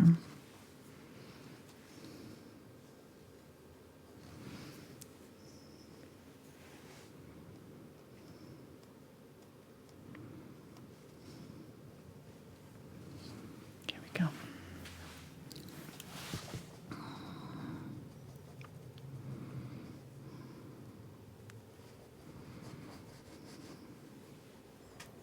Welcome to the napping channel.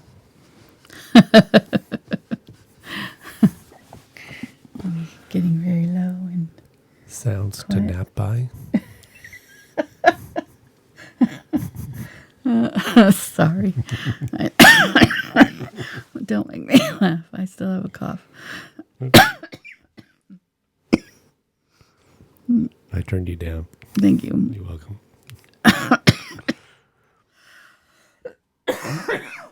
Okay. They, they've got those white noise things, rain and fans and stuff, and then you just painting. That's one of the options. Maybe I'll do one of those apps.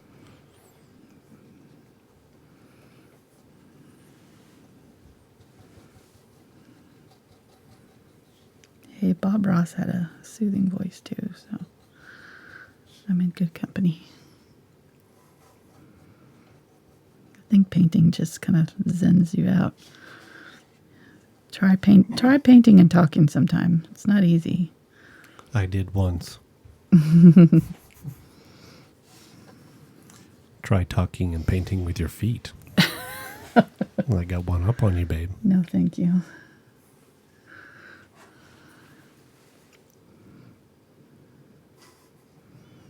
You're just weird. They say that I'm jealous because my voice isn't as soothing. So I need to adjust the tone here on the microphone. So your voice is more soothing? Welcome.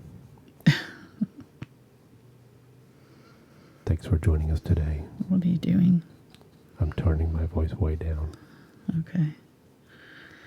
Okay, that's creepy enough. I'm back. All right, so going back in with some of the brighter red here. There we go. And just making sure I blend out any of those hard edges. All right.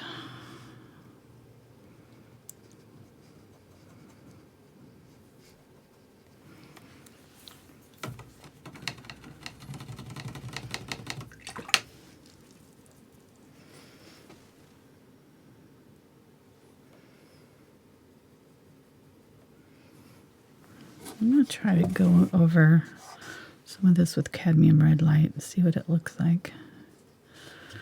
It's going to blend in a little bit as it dries, so I'm just going to start with a little bit of it. Maybe use a little bit of glazing liquid. Go around the edges there and kind of blend it in. See what it does.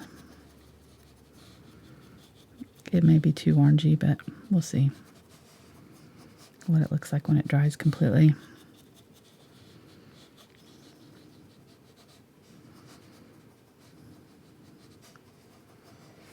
Okay. Do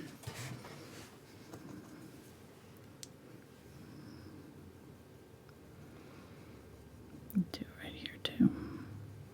There's only a couple petals that really really have an orange tint to them. The rest of them are pretty.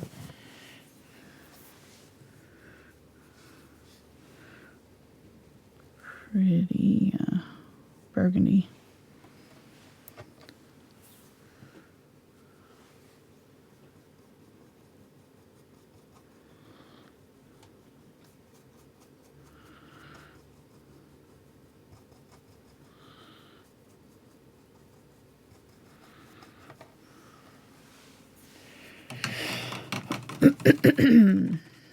Okay, we'll see how that does.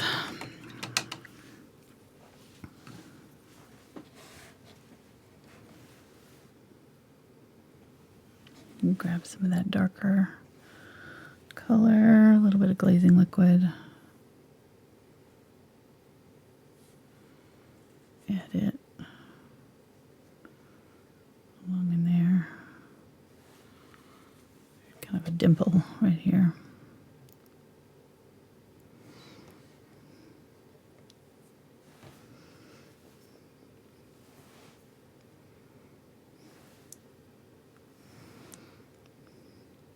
There we go.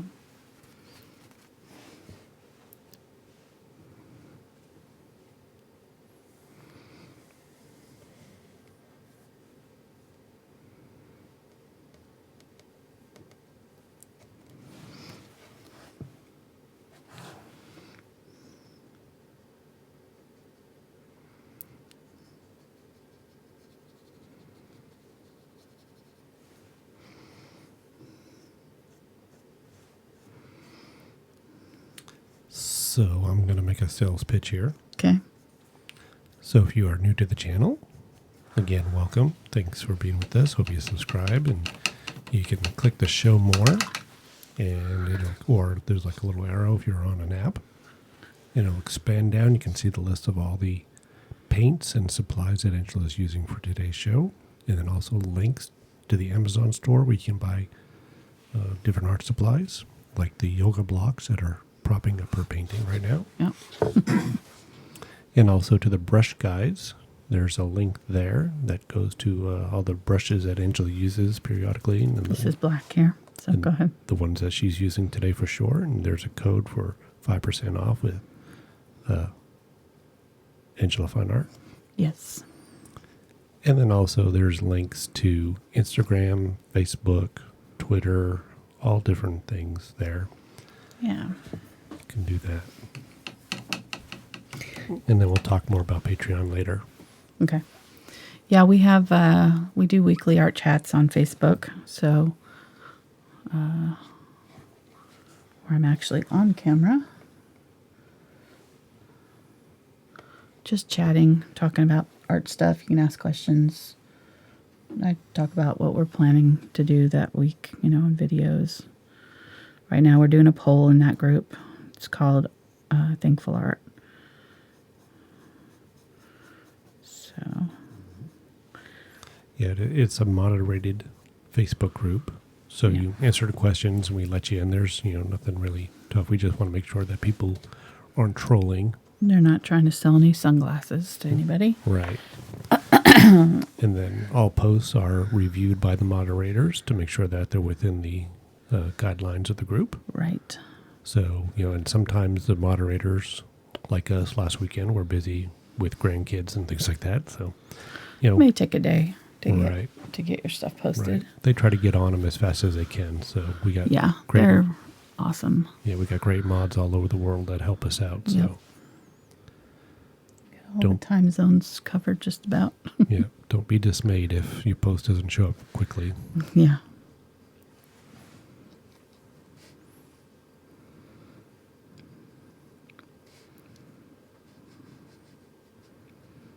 No, but we have fun in there. It's a good group of people. I get comments all the time about how nice everybody is. And I'm like, well, yeah, because we kick anybody out that's not nice. So we're pretty strict about that kind of thing. Exactly. If they leave a mean comment, they're gone immediately. No second chances. That's right. It's like, no meanies allowed. We're there to encourage one another and build each other up. There's no reason to. Yep. be nasty about anything. So there's no. It's a safe place. friendly. It's friendly and safe place. Because we know that it's difficult sometimes or intimidating to share your art. Yeah. And because people. That one is just from my my thing too. I want to make sure that people aren't thinking that. Right. So it's tutorials. Just for my tutorials. Right. So if you want to share other art with me, you can do that, and I have another Facebook group for that. But it's all in the guidelines. So, But yeah, the internet can be a mean place for art critics. Yep. I've been painting for a long time, and even I'm scared of some of them. So get mean comments too. So I don't like them either. So we definitely all about being encouraging. And if you want to critique, we give critiques, but with kindness. Yep, people ask for critiques. We'll give, people will do that, but there's a lot of encouragement and help and. Right. Yeah, I don't do critiques in that particular group anymore. I do it only for the Patreon folks, just because I don't have time for critiques for everybody. But I have another group for critiques. We've had a lot of new people join that group this month too. I want to say we've got at least 12 or more maybe. Okay, well, we can talk about Patreon right now. Yeah. So if you want to help support the channel, we've got a lot of super chats today, but there's also Patreon. So patreon.com/AngelaFineArt, and there's different levels. And so there's a $1 level where it gives you access to traceables. And this is white mixed with the pink, by the way. Sorry. Go right ahead. Yeah. So the $1 level, traceables, and it's traceables going all the way back to the paintings through February 2017, and it's as many traceables as you want, as many downloads as you want, for $1. For $1 a month. Then $5 level gives you that plus access to a monthly bonus video that is I'm going to be doing a lighthouse this month. Right. So it'll be really pretty. Lighthouse in a storm. It's like not quite the same as the one we did before. I guess my lighthouses all are in storms because I don't think I've done one in daylight yet. But it was just a cool picture. It's got... Yeah, so go ahead. Sorry. Yeah, so the $5 group again, so it gives you access to that video this month, but also all of the videos that she's done in the private listing. So you can go back and look at months past and watch those videos and do those too. Yep. Then there's the $10 level, which is all that, plus this private Facebook group where Angela does more tutorials that is spread over a 4-week period because it's much more detailed. Does polls, reviews, helps give comments and suggestions for people's paintings. They get to pick the bonus videos. Right. And what they paint in the group every month. So the challenge, we call it the challenge video or challenge image. We're working on a fox right now. So we'll be doing a realistic fox in there. But I've got a list. If you go to the Patreon, my homepage there, you can see if you go to the posts section, you can see it's a public post with all of what we've done over the last 2 years in that group. Mm-hmm. All of or not all, but most of the challenge images are in there, I think, that we've done. Yeah. At least the best ones. And then there's a couple other levels that are for businesses. I don't have any. The $25 one is for if you have a small business and want to paint from my tutorials. Mm-hmm. Do that in. And then the angel level is full. Full. Yep. The $100 level is full right now. Yeah. Which is amazing. Yeah, it really is. I was going to join that one, but it's full, so I can't. Well, I probably need to open it up. Well, now that it's... Well, never mind. I'm just... Well, it's based on your schedule because you want to be able to give good quality time to those people. Exactly. So you don't want to... Oh, darn it. I forgot to add her name to the end of the video. Shoot. Ooh, okay. I meant to do that this week. They also get their name in the credits, but I forgot to do that, so darn it. If you had, well, I don't think you can figure it out. Well, while I'm talking over the super During the chats, show. you can look it up at the end. Okay.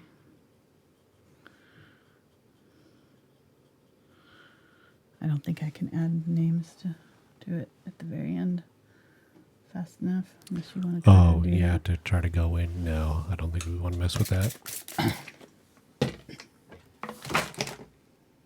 So that sound you just heard was Angela spraying her paints on her palette. Yes. This, Spray just, them every now and then. just regular keep them tap moist. water. Yep. This is more kind of pink in this one here. So started out with the pink, and then I'm going in with the quinacridone with a little bit of that darker color. Maybe a little bit more of the darker right here. Wipe my brush off. Blend it in. And if I don't always say exactly what I'm working on, you can use, that's what we have the palette cam there for. Sometimes we're talking when I change colors or whatever. So you should be able to tell from the palette what I'm working on. And I would suggest you try to mix your colors in the same spots that I've mixed mine. And that way, you know, when I'm grabbing from this pile, you know, it's going to be the same color on your palette as well. If you're painting along with me and using the same colors now. Okay.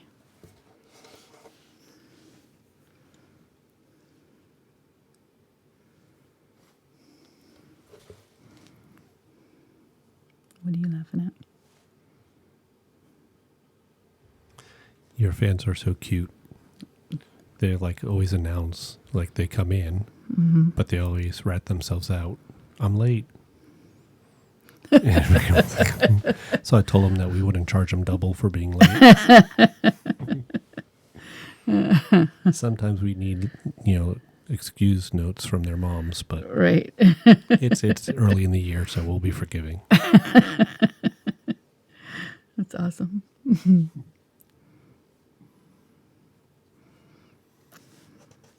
I know, sadly, I don't get to hang out with y'all in the chat. I wish I had time to paint and watch and read and chat along with you. Be two places at once. That's what Mark's for. He kind of gets to chat with everybody.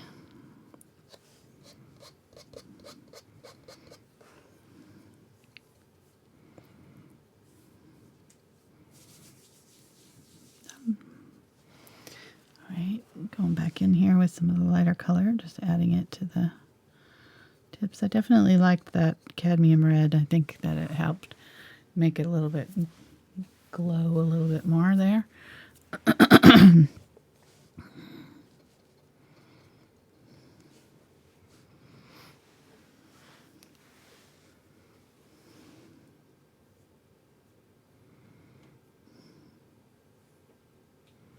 So you're saying you want me to chat as you?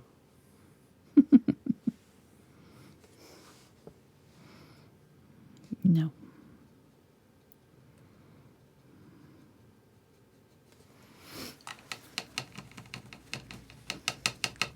So we got a question that comes up quite often. Okay. Is there an easy way to find traceables? No. The short answer, no. The website is pretty difficult to use, sadly. But the easiest way is on computer. Don't try to do it on your phone unless you're doing the most recent videos, because on phone you have to scroll through back, through all of them. If you're going for older videos, you'll have to click on at the very bottom of the let me just show it really quick. It's easier to show it than to... Okay, so here's the red rose traceable. If you continue reading, then right here, floral, I don't know if you can see that. Floral, large flower series, red rose, rose is traceable. So if you click on traceable, it'll pull up all of the traceables we've done. And then you just scroll to the one you want, and then you click on the attachment to download it. That's the easiest way. And like I said, it's better if it's more recent. If you're on computer, the post section has a little bar on the side where you can search for terms, and there's a little box that says traceable, and you can click on that, or you can search by date. But that's the best way. Well, that was pretty helpful, actually. Thank you. 2 hours in, so I need to remember that to tell people. Go to 2 hours in on the red rose video, and I show how to do it. I get so many questions about how to find traceables. I really need to just do a video on how to use Patreon, because it's not, it doesn't have folders like on Facebook. You know, I have everything in albums in folders. So for the people that are in that Facebook group, I'm washing out my brush really well now because it's starting to dry up in the, I don't want it to dry up in the ferrule as I'm working on it. What was I saying? Oh, I save all of the traceables in albums in the Facebook group for patrons, so they have an easier time of it, but they don't have folders on Patreon, sadly. So, all right, I'm gonna have to switch to a smaller brush now, and I don't think I'm gonna need this flat one after all. I'm gonna put that one away. Let's see. I think I'll go ahead and use the quarter. I keep burping. Sorry. Use the 1/4 inch. Did you hear that? Did you hear that? Barely. Okay, good. You ratted yourself out. I know, I did. Well, I was in the middle of a sentence, like, my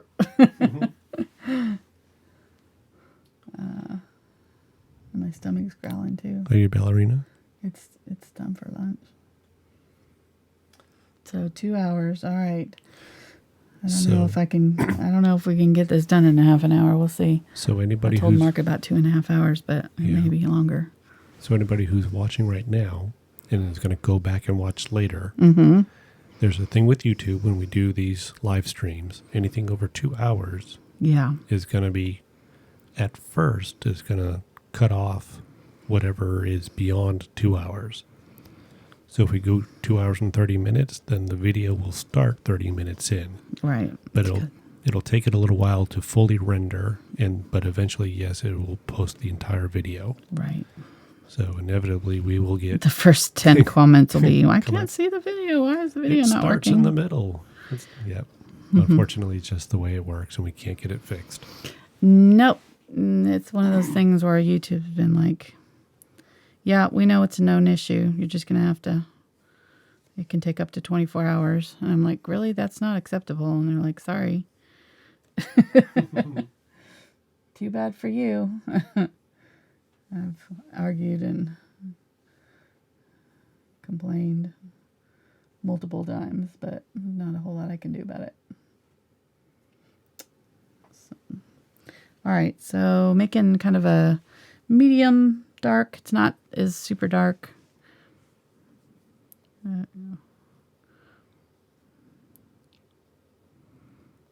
Here, going up underneath that little bit right there. Blend that in.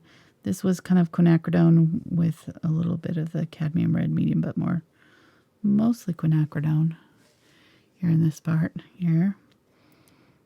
And then we're going to use this kind of darker version right in here.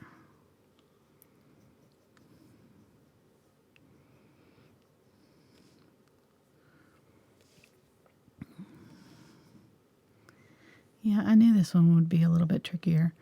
It's a little bit more involved than the white rose was.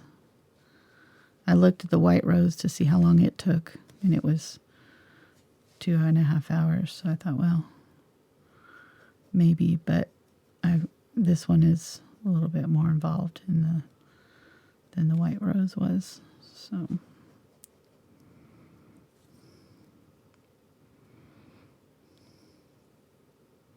just more layers is all.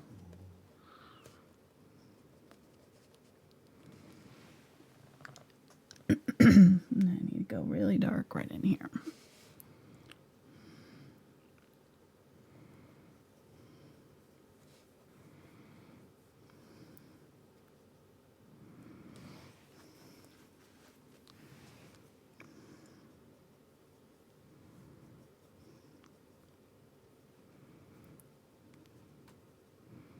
I just need to let that dry. It's just not.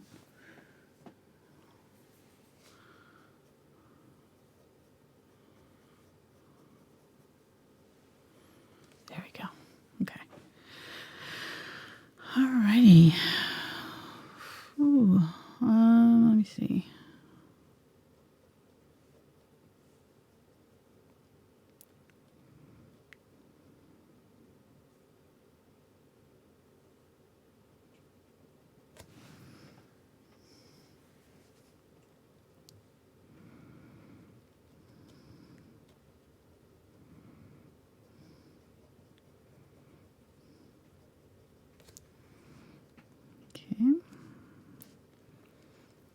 Just blending all that in, trying to get my edges blended out right there.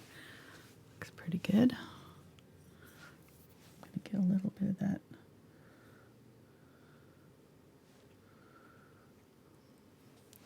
white and add it right there.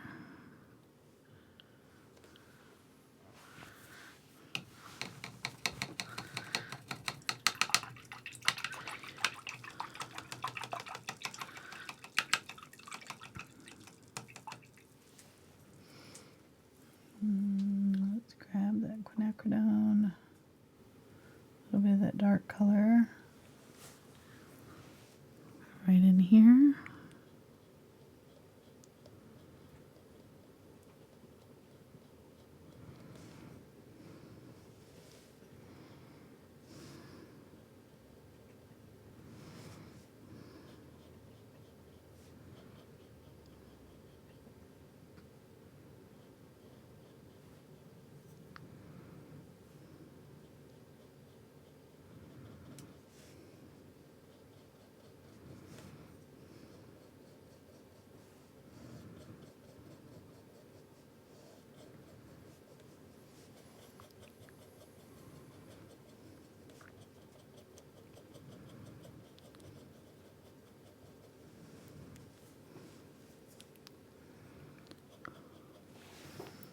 Go really dark right in here, a little bit darker right there.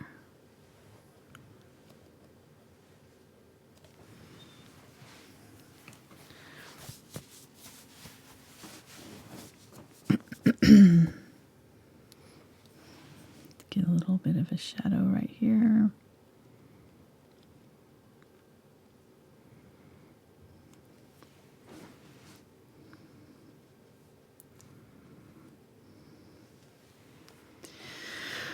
And then there's a little bit of a shadow right here under this one.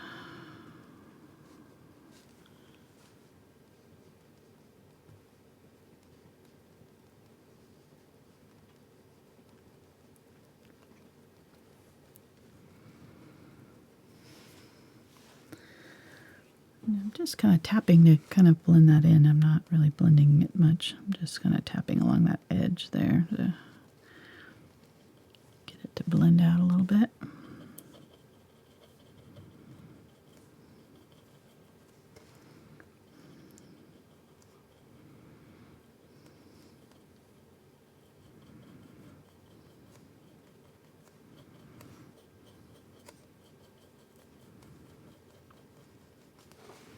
There we go. Pretty, very subtle differences here, you know. It's getting a little bit more pink as we go towards the center here. Let's get some more of that quinacridone. A little bit of the purple color.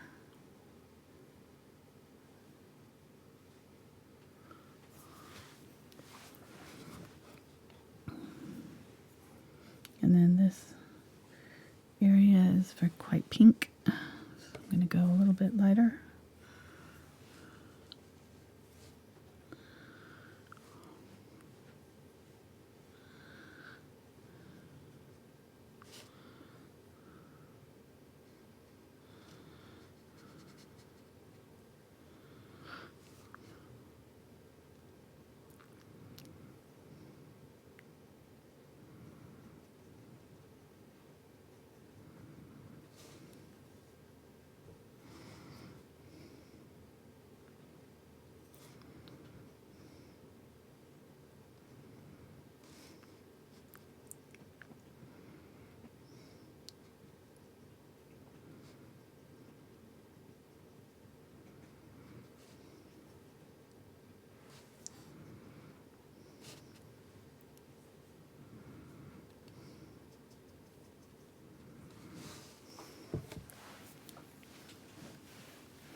Use a little bit of this bright pink up in here.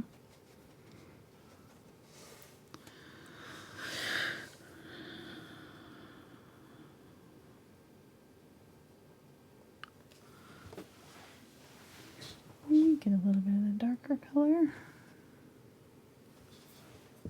Blend it right in here. Just kind of doing a little bit as I go here on this one. This one kind of changes colors quite a lot as it goes down its length, so just going to try to kind of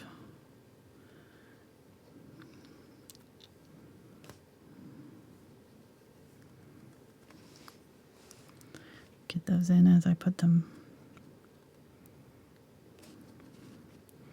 down as close as I can, so I don't have to go over it too much afterwards.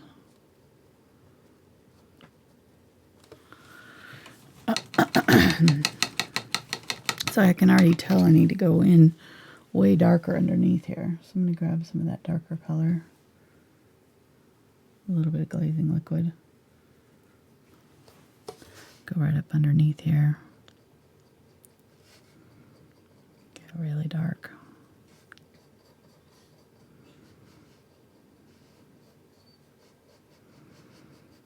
And just blend it down. What are you laughing at? Somebody came in and chat. They're in New Hampshire and said it was like 18 degrees, and so people have been sharing temperatures and how cold it is and so on and so forth. And so our friend Dave did a little poem for us. He said, "Roses are red, violets are blue. It's cold in Canada. Send help." I love that. That's awesome. Send help. That's great.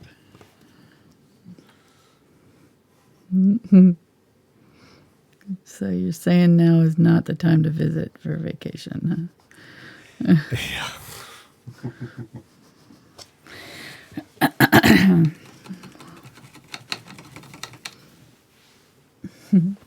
That's great.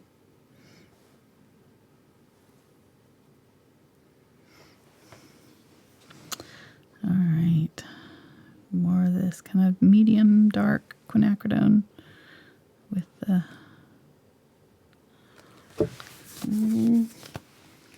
grab some of that darker, get it right in here.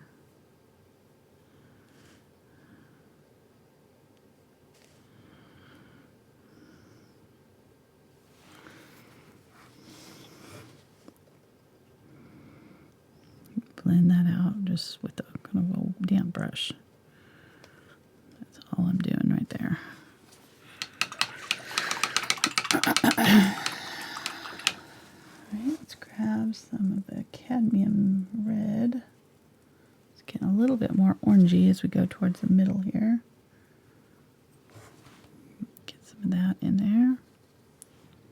Cadmium Red Medium. And I think it picked up a little bit of that quinacridone too.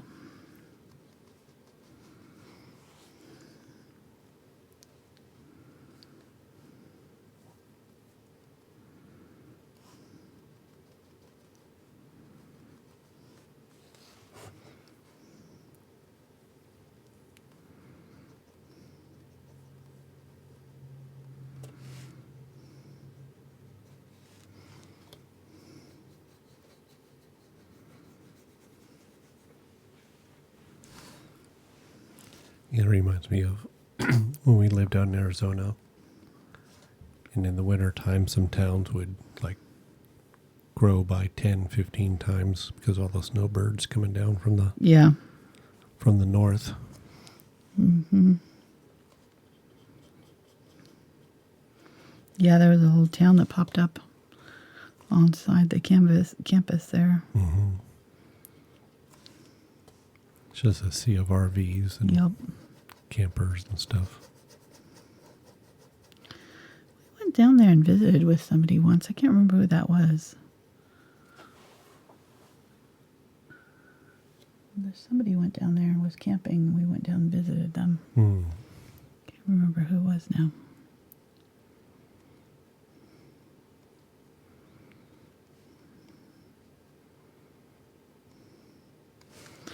Alrighty. Sorry, that was totally random. It was. Somebody's going to hate that part. I know, they are. They're going to dislike the video just because of that. Alright, going in with the lighter color now. Add some brighter highlights along this edge here.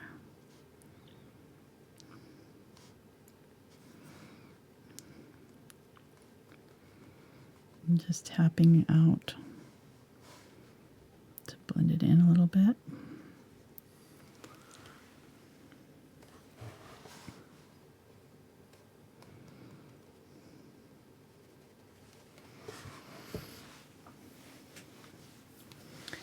And there's a lot of the lighter color on this end right here.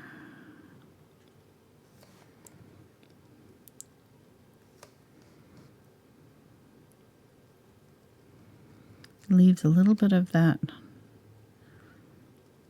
dark right there.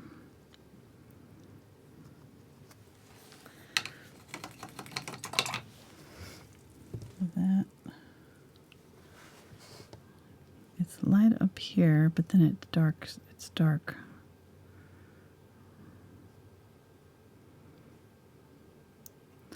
It's these kind of little things, these little subtle things that make this one a little bit more tricky, because there's a lot of little dips and folds and things on this rose that makes it a little bit more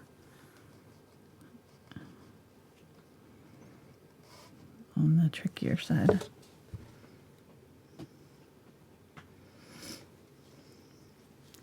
A lot of very subtle blending. So the blend kind of comes up and around like this and comes down. But it also is on this side.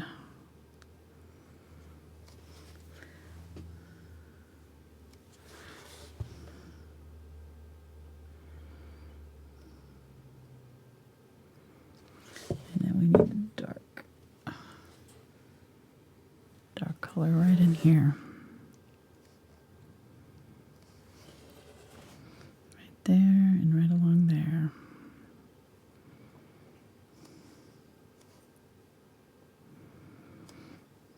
And that blends in a little bit right there.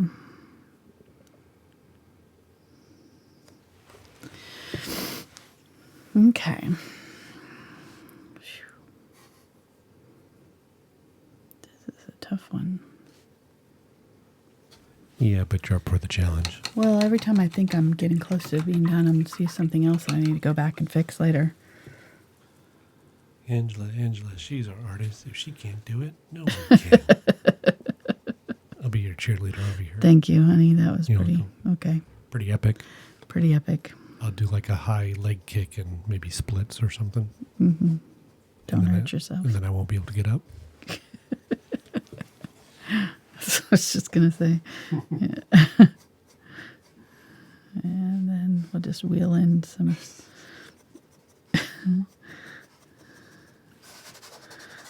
wheel in some dinner for you later. Thanks. Just step over me, turn the lights off. Exactly.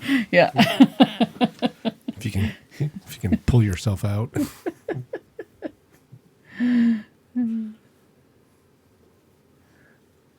Okay, I am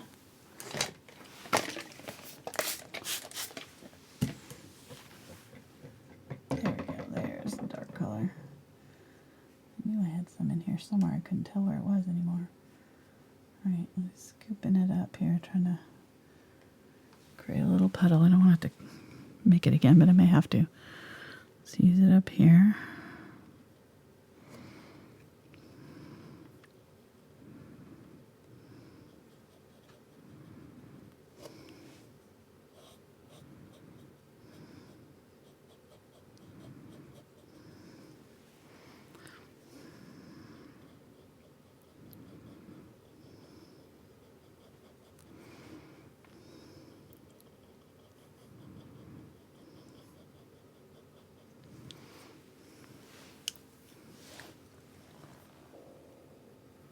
Like your stomach or mine? That's mine. I'm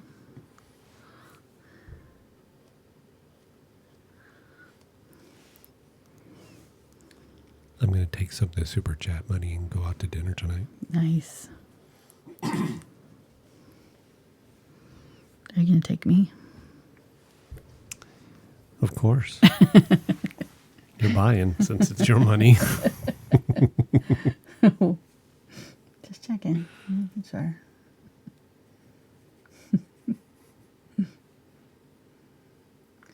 All right. Mixing that cherry red color.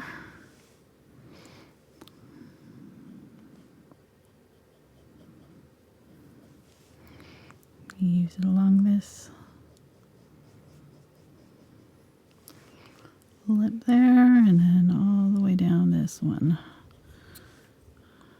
And if there's not enough contrast, which it's pretty close to this background color here on this petal, so we'll just have to put a little bit of, either need to go lighter right here on this one, which I can do. I can grab a little bit of this lighter color and just kind of put a little bit of that in. But I think I also need to go back in and add some shadow behind it so that it doesn't disappear. Okay, we got a question. Okay. I want to know, did you add Zinc White for the velvety look? Yes, and that'll be at the very end.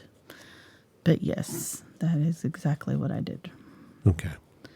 it for. That'll be all of these bluish highlights that are happening all along in here. Oh, so you haven't used it yet? No, I haven't used it yet. Okay, so like all the highlighty colors, These are all white. just regular regular white. white, plain old, Right. everyday, boring white. Exactly, right now. But yes, at the very end, we'll be using the zinc white. Doesn't have a cool name like Zinc White. Yes. To do the...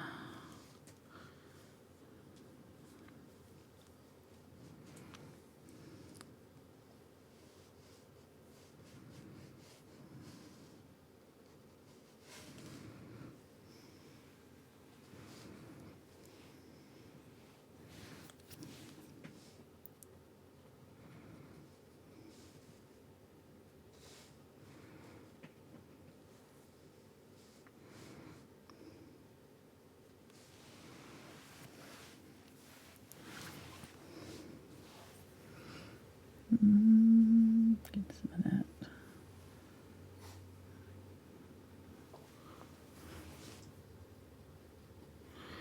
Quinacridone here.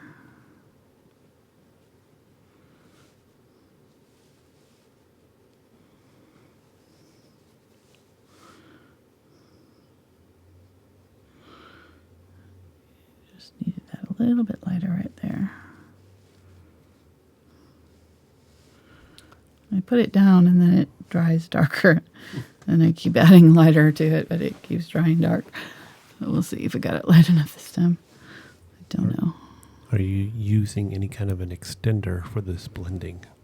I am not. I'm just using a little bit of glazing liquid every now and then. I haven't been using it every time, but it's mostly just water. And if you have your, paints thick enough, it's just, they kind of do the work for you. Alrighty, getting there, getting closer. So let's get some of that darker color there. I'm going to go in here and outline this one a little bit more. And just blend that color out a little bit.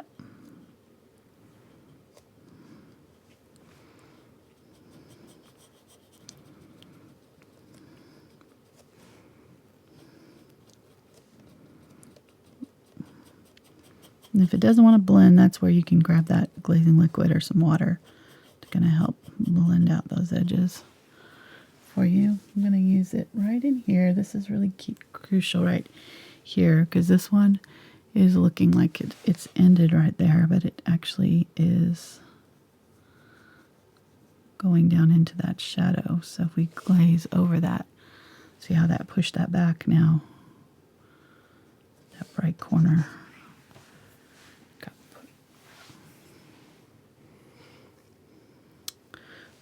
And same thing right here. Glaze over that just a little bit right there.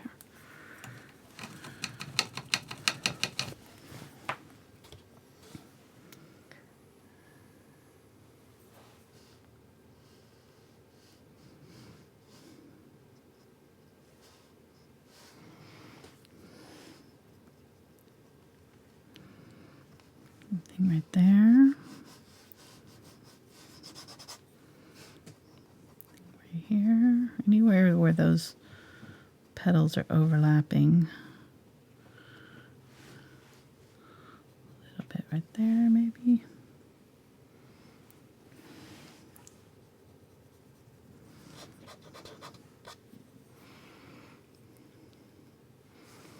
And I think we already have it on this one, but let's just do a little bit more right there.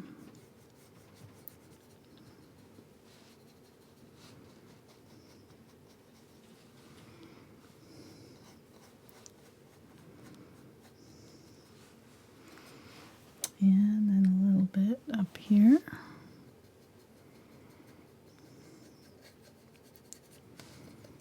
What we're doing is we're just pushing back those petals where they're folding in. So let's do it. This one actually, I don't know how that got that direction. This one comes out this way.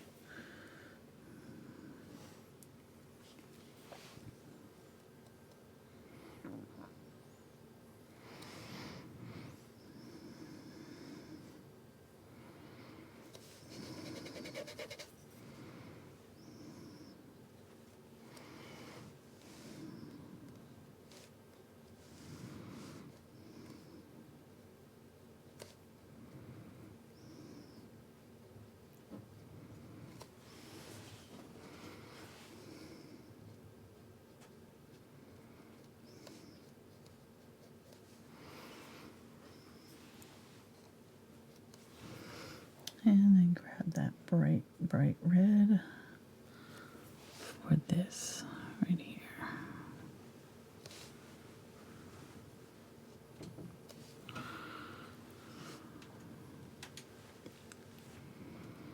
And a little bit right there.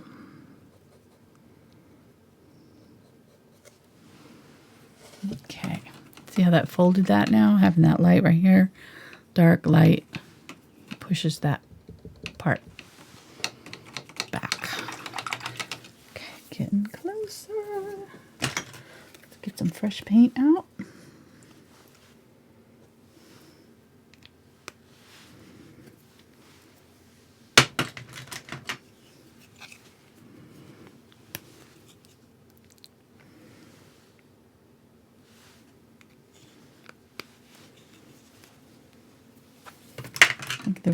The key is to get those dark areas dark, really dark, black almost.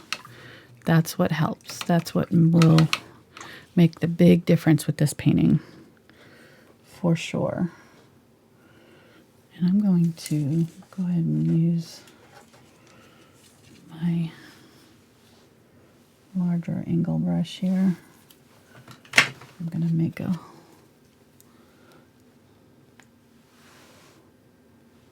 little area over here of the dark color.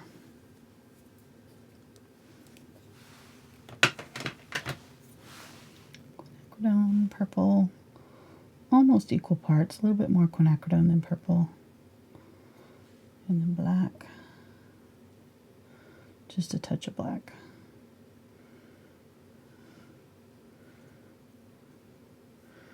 And then a little bit of the Cadmium Red Medium. Don't want too much because it'll kind of turn it brown. Because there's so much yellow in it, it'll act with that purple, yellow and purple opposite on the color wheel.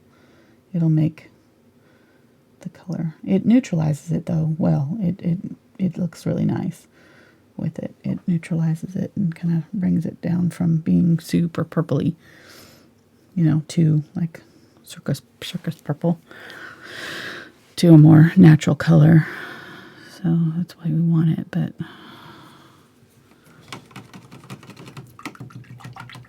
it also, if you use too much of that Cadmium Red Medium, it'll be brown instead of this deep, rich burgundy color that we want. Okay, I just kind of put some color down and then I went over it with the water to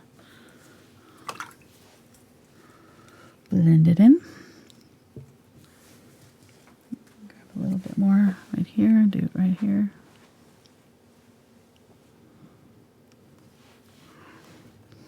Same thing, water. I rinsed off my brush there, or just got a little water and tapped it on the paper towel to help push it around. Okay.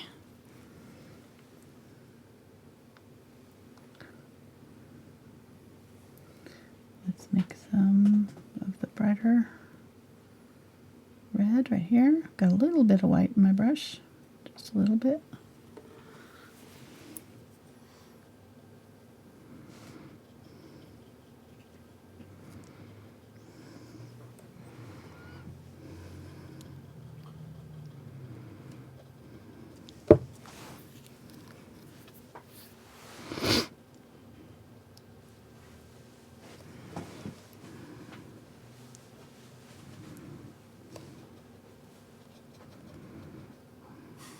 Cashmere's in here now. How did she sneak in here? I left the door open to let some cool air in, and she took advantage of it. She's in. Oh, you needed me? Here I am, Father. Oh. She's such a flirt. Is she on camera? Or do you have your mic on? So you can hear this going on. This noise. Conversation with Daddy. Cashmere's our little white, all white princess kitty. She's pure white, and she only loves the boys. She's all about the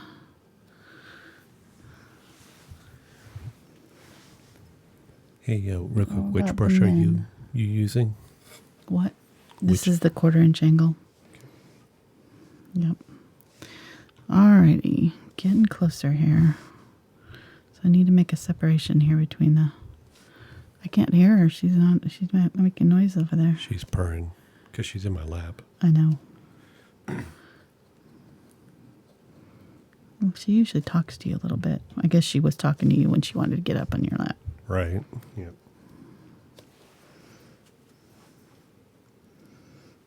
Quinacridone here. Just blending that in.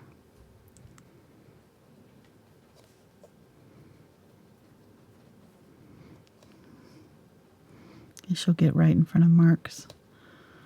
What he's doing up there. Right in his face. She only comes and hangs out with me at night. The rest of the time, it's like I'm not even there. But when everybody's gone to bed, she'll come over and sit on my lap for a little while when there's no witnesses.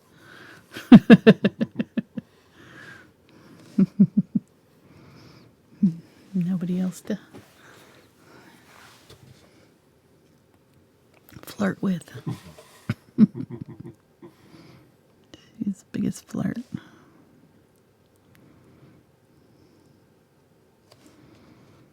All right. This is the lighter red here. There, just trying to get that contrast in there. And I probably need to go a little bit darker behind. Back here, grab some of that darker color. And just go in here. Lay that down right there. Wipe my brush clean. And grab a little bit of the glazing liquid even and just pull up. It's dried. There we go. Dried really quickly there.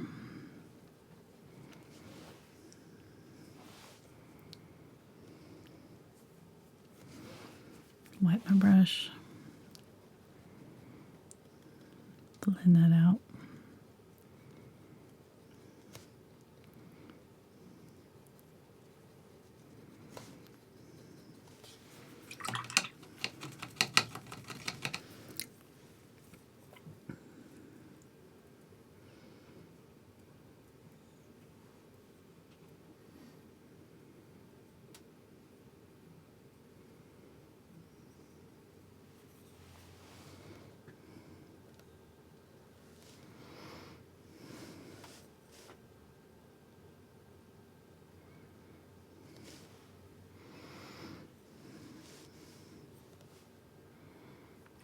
Okay, and in here just adding some highlights. This bright white.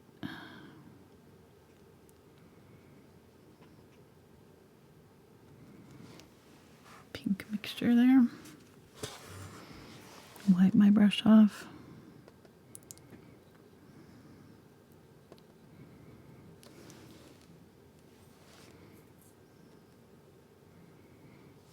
Here we go. Grab some of that medium red and pull up next to it. Blend it in. And just blend it down. It's a lot of layers. Alrighty. I'm gonna go a little bit darker right in here. Grab that dark color, a little bit of the quinacridone. There is a shadow on this one, right in here.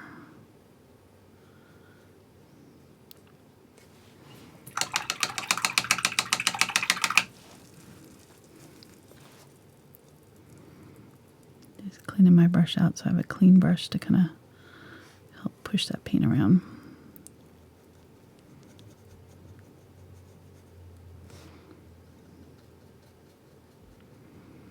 Here we go.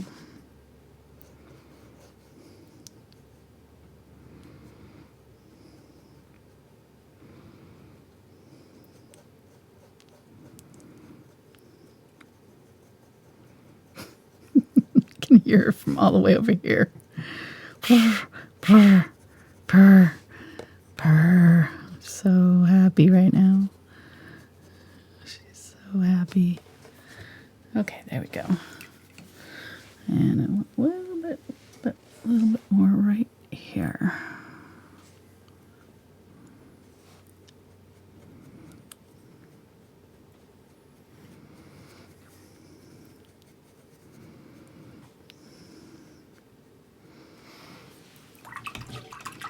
I don't know, it's not quite doing what I wanted it to do. Let me do a little bit of dark right here.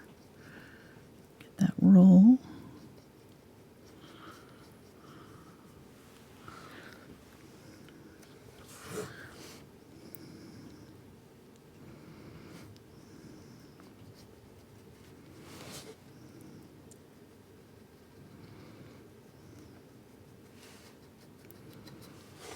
Go.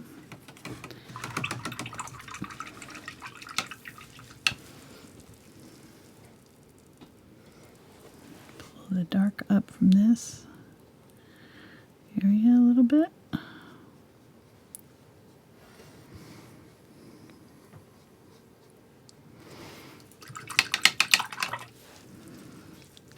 Clean that out. Use the wet brush.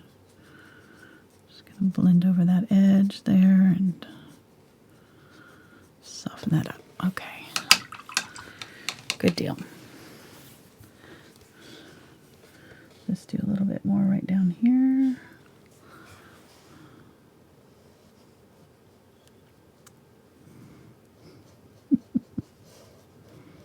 She's cracking me up.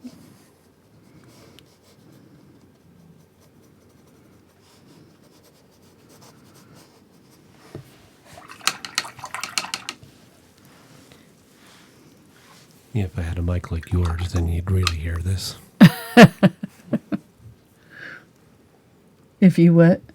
If I had a microphone like yours. Yeah.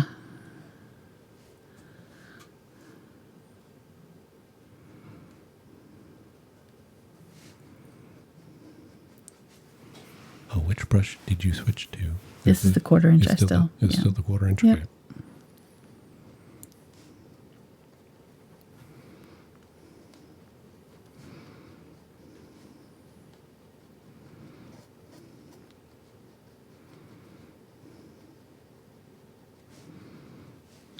Just outlining this, making sure that I've got good contrast.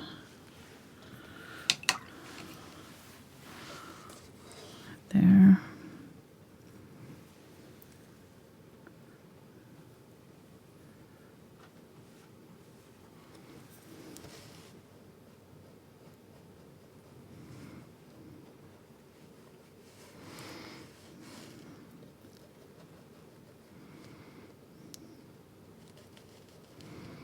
Going in with that cherry red, the quinacridone mixture with the cadmium red here.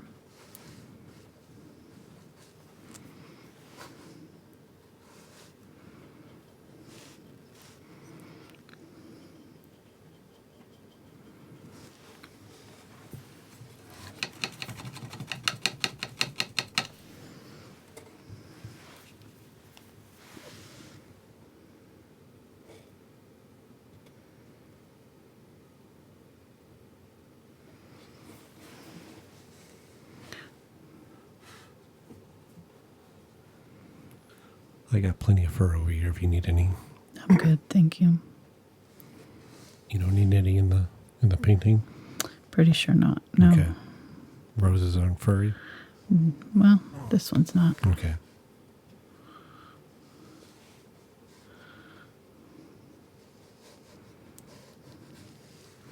Just wait till the spring when it starts getting warmer.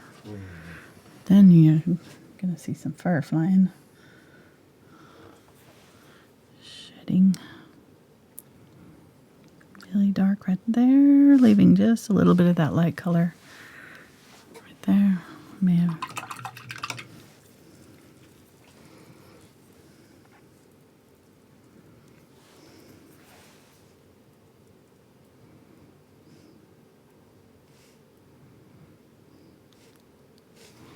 Here we go. Alrighty. We're getting close to 30 minutes. 30-minute warning. Is that what that is? Okay, let's get this pill here. This is a very pink one. So we'll go quinacridone in white.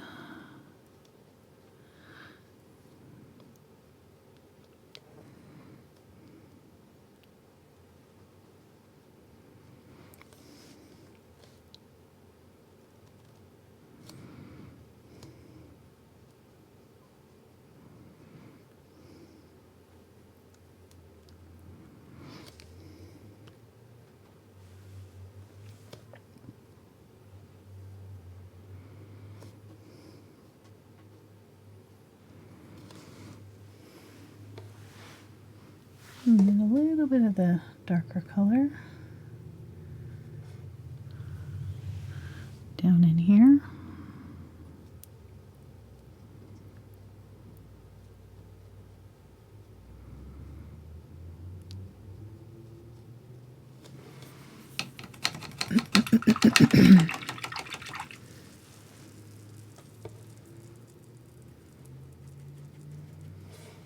Go with some quinacridone right in here.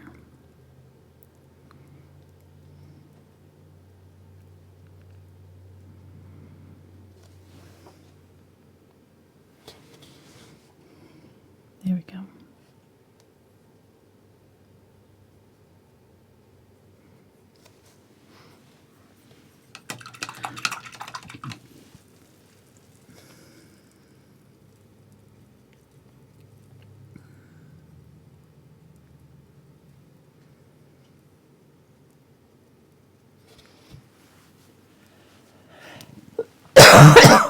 Excuse me. Hope that scared. I was trying to signal to you, but you were looking down. Sorry. That's okay. Sorry, everybody.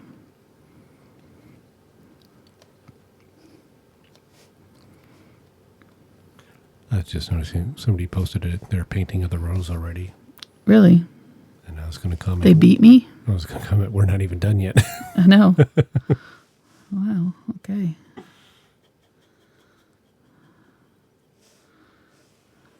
That's what I get for putting up the traceable ahead of time.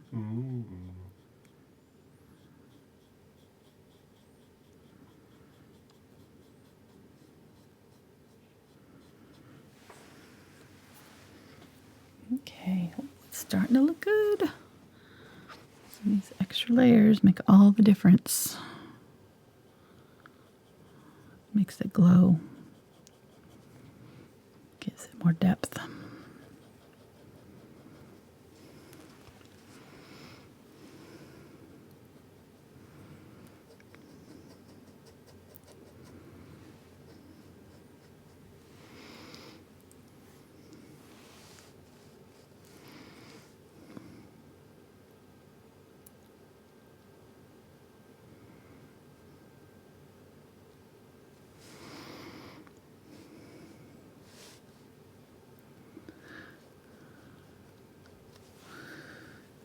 In with a little bit of the white here.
Going with the really dark right in here.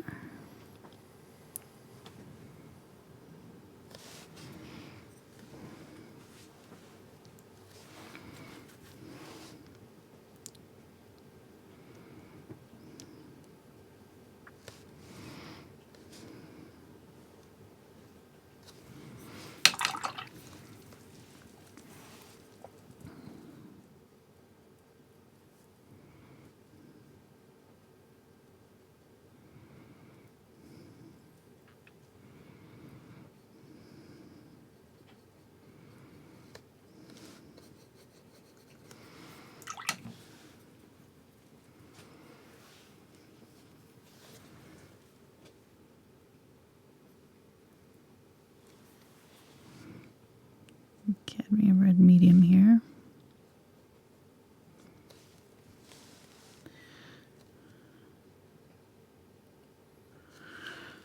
Let's do a little bit on this one too.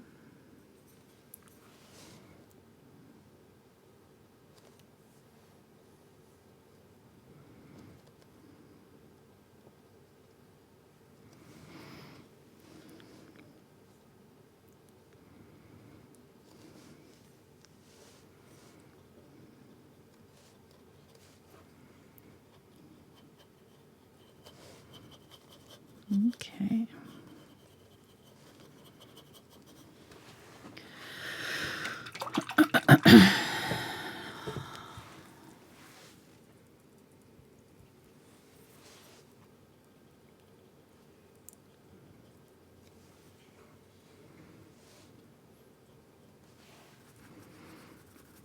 wiping that brush off. Blend that in a little bit. Might be a little bit farther in.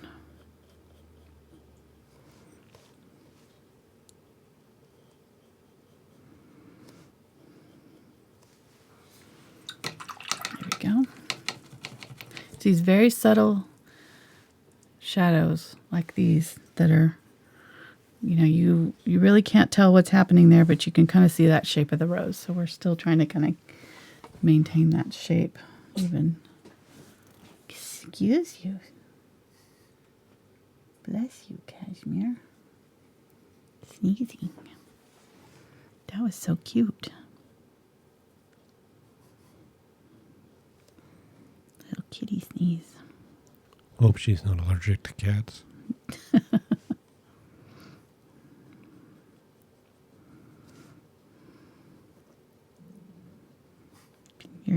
Your stomach growling again there. Yep. I know, mine's growling too. You should have had some lunch before you started this.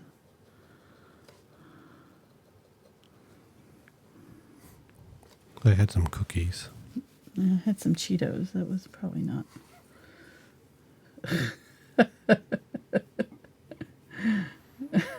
It's nutritious. Welcome to the Health Channel, where we teach you good eating habits. Oh, goodness. That was bad. That's how you become a great artist. By eating right. Okay. This is that light color here. I really need to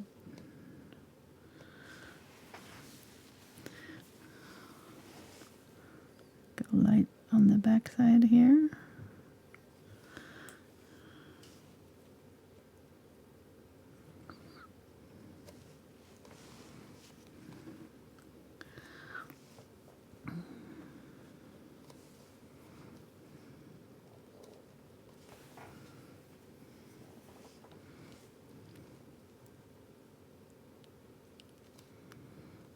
This is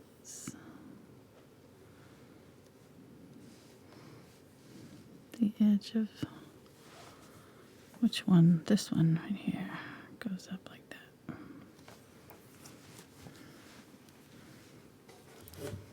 I think. No, it's this one. Sorry. Whoops. That's all right. They both come to the same place just about.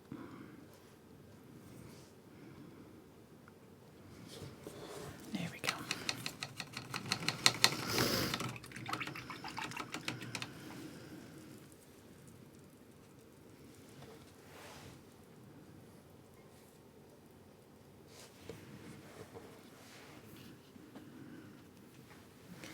Okay, going with a little bit of this darker color with some quinacridone to lighten it up a little bit. I'm going to go in here.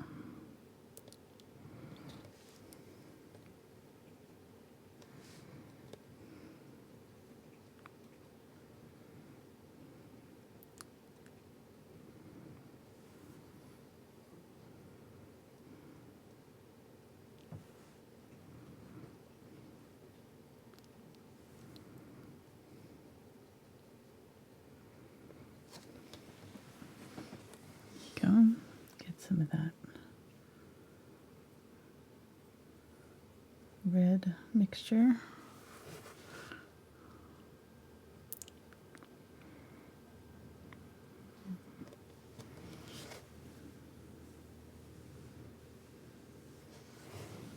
Some of that darker color right in here.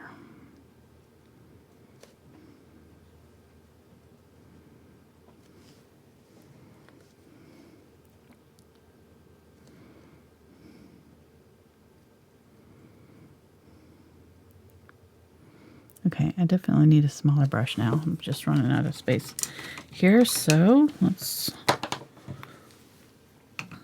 switch to the number 1 round. I think that'll be the right size.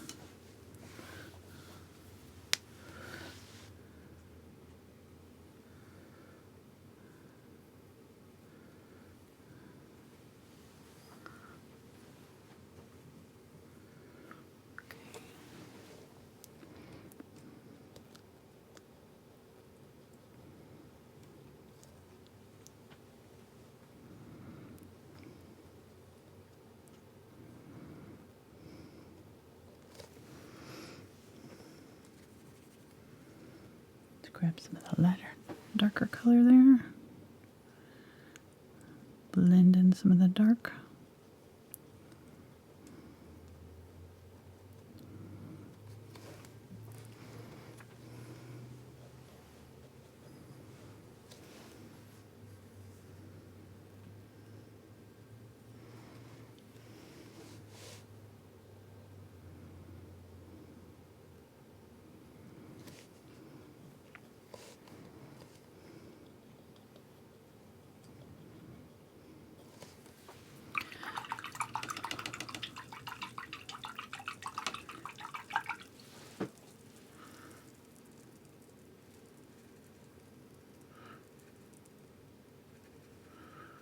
Some watered down paint here. This is that darker color. I'm going to go in here. Where am I going? Right here. It's easy to get lost in this. So many little nooks and crannies, especially here towards the end.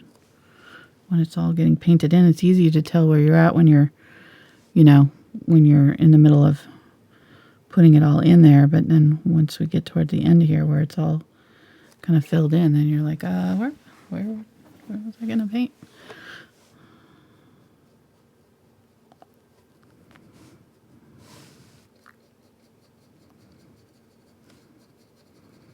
Shadowing over that.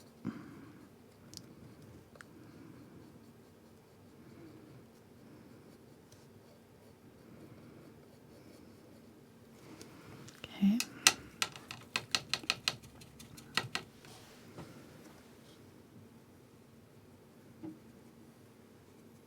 So these are tricky down here in the middle because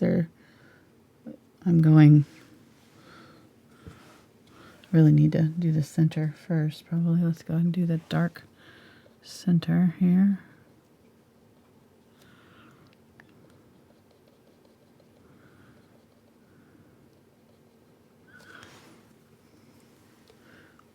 Get that lighter color.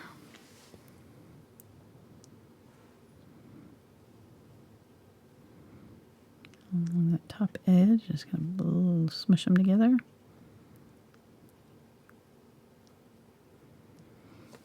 There.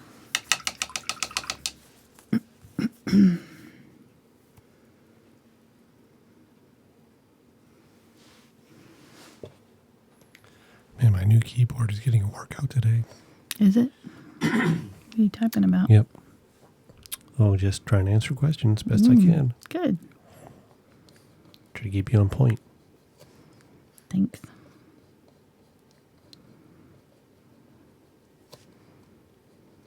Am I forgetting to answer things?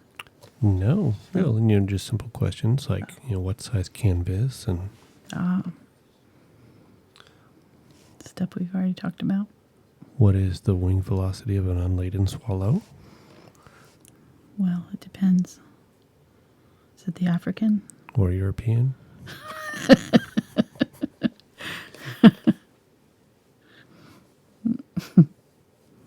We're so weird.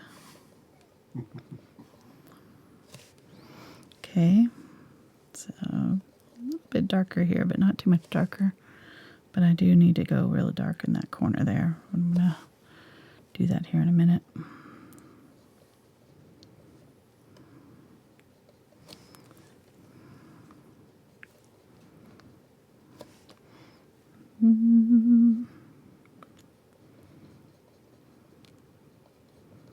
It's going to paint each one individually here, just to make it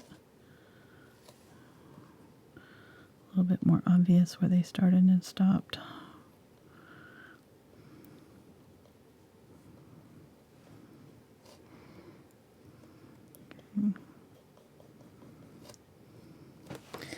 Right now, going for the darker color.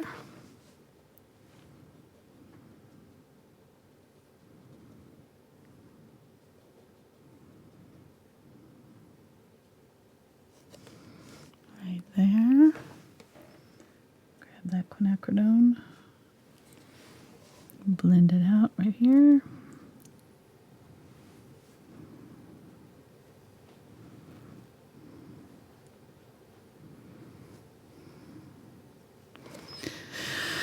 And then right in here, there's dark.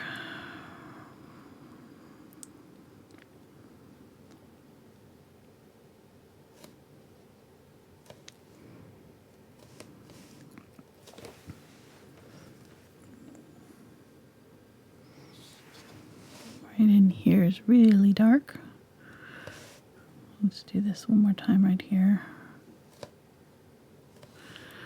And right there. And right here is really dark.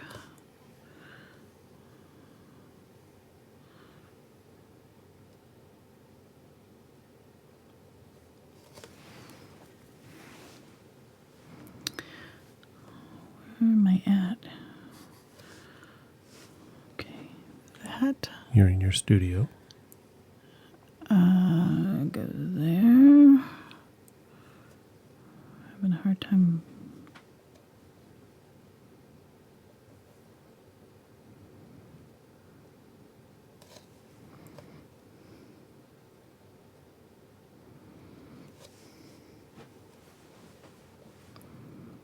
Okay.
Okay, so here's this one up here.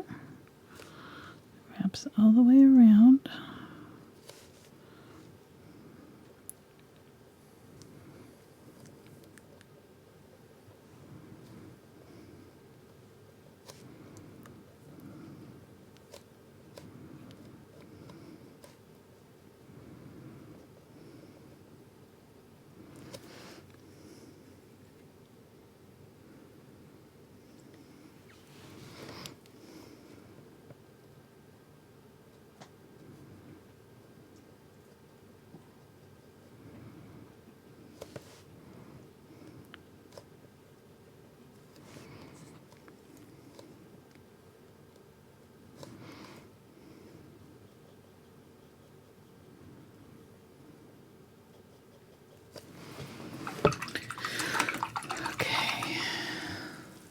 Some of the cherry red here.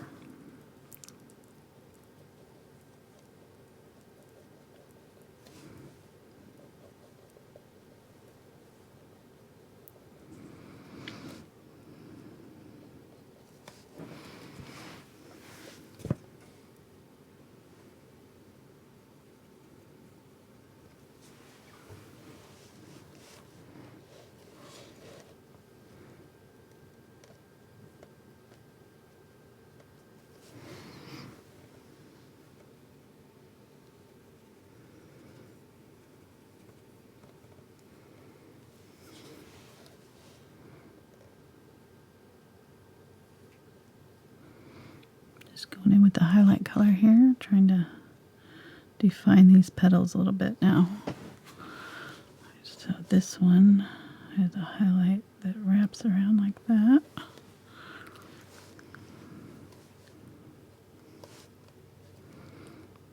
This one comes up like that. This one comes around right there.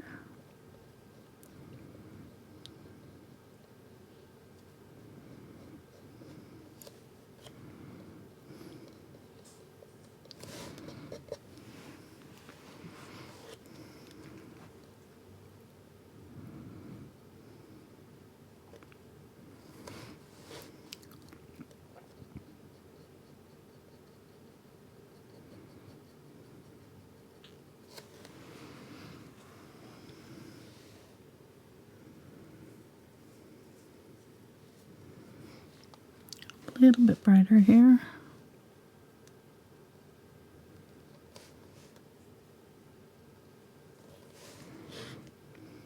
This is too bright, but I'm going to do it anyways, and then I'll tone it down.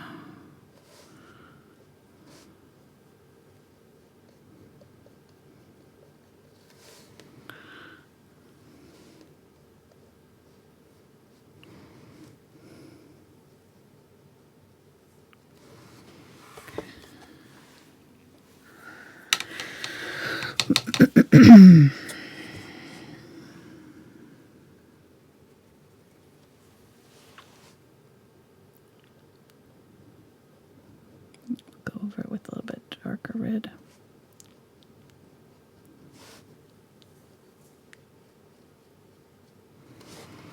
Okay.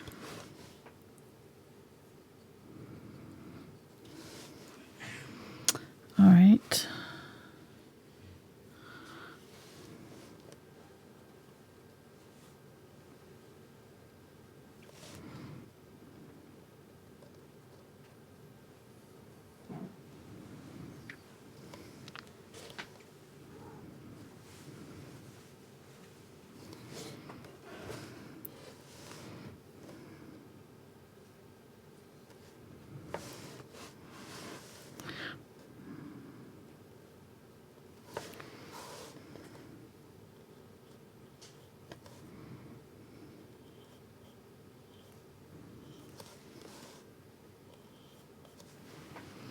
Okay.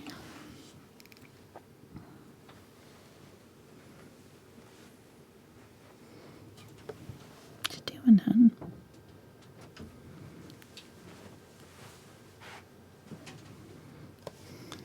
Getting a charger for my iPad. Running out of battery. I'm running my battery down, babe. All right, we're almost done here. At least with this part. Well, we still have to do the leaves and the highlighting on the petals with the zinc white. But, okay. 1, 2, that. Okay, that's it. I feel like I'm missing a petal, but I'm not.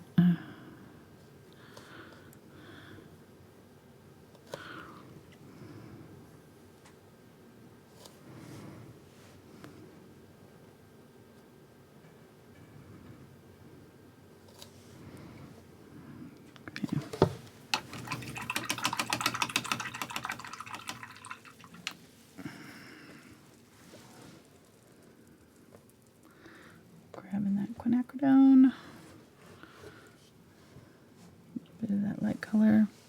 Just going to pull this down. There, blend that in along that edge.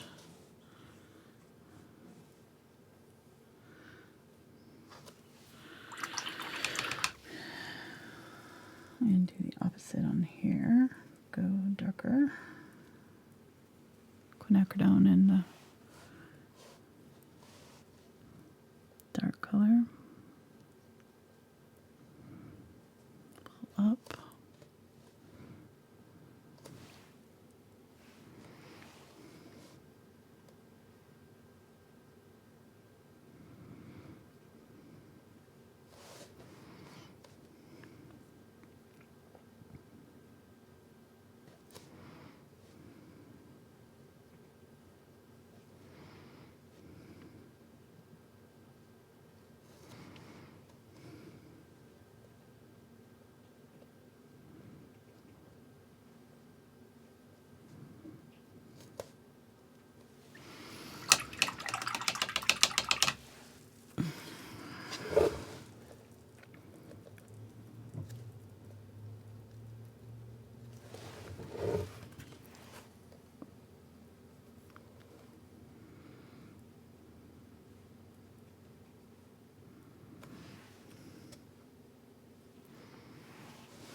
Just shading that in a little bit right there.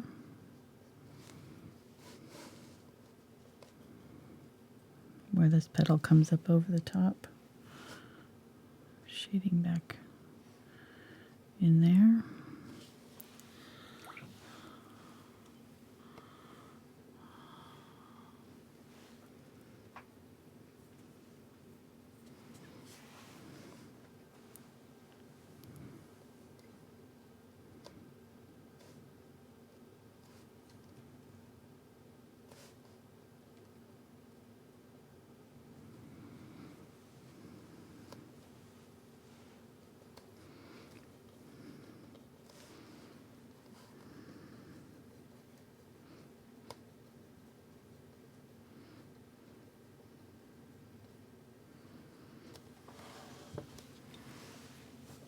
I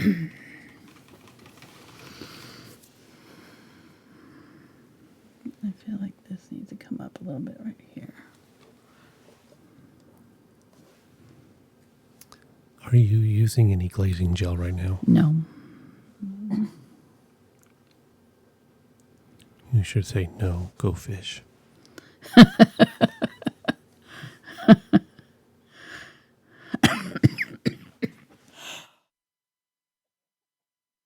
Goodness. That was awesome. Let me see. Okay, so that's gonna kind of wrap around right there.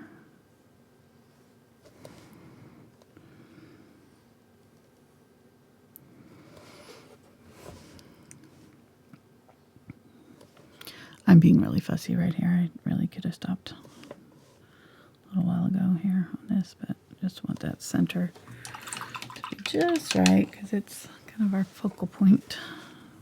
You can see that chat's got me zoom super in on this area. They're that. really interested. That's so fine. Well, it'll make it easier when you're painting it to see. And I ran out of my dark. Where is it?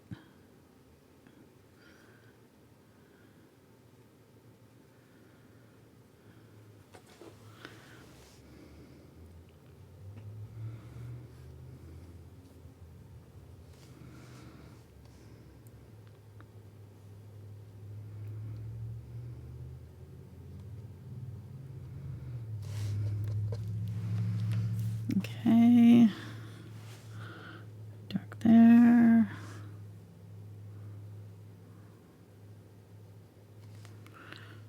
I think we're pretty close. Right. I'm going to let that dry and then we'll glaze over the top, but let's go ahead and do our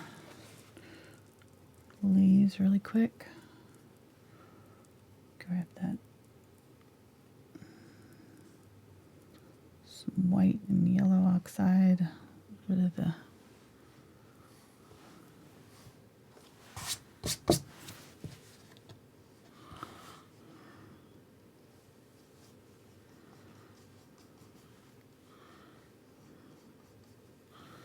Well, if you guys have stuck through this whole thing, I guess this hasn't been the longest one we've ever done.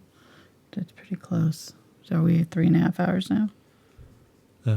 3 hours and 19 minutes. Yeah. You got about 350, 360 people still watching. Well, good. So we haven't lost everybody. Nope, you were over 500 there for a while. So Nice. yeah.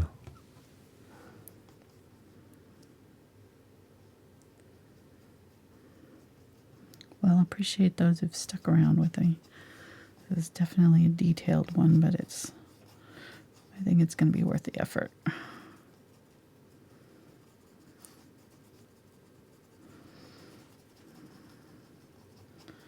So this is just a little bit of that phthalo green. I'm going to put a little bit of burnt sienna in there too. There we go. Darken that up a little bit.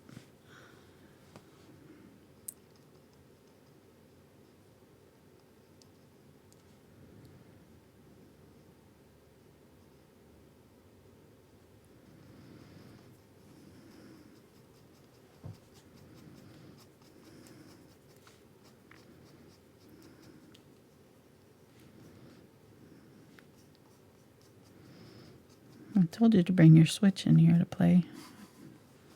I had a feeling this one would be a little bit longer than normal. I don't have a Switch. Well, Spencer has one. Could have been over there playing Mario Kart right now. That's true. But Cashmere's keeping you. She's like, no, you don't need that. You have me. Father. She's trying to get your attention. Yes. I looked down at her. She's like, oh no. Do it again.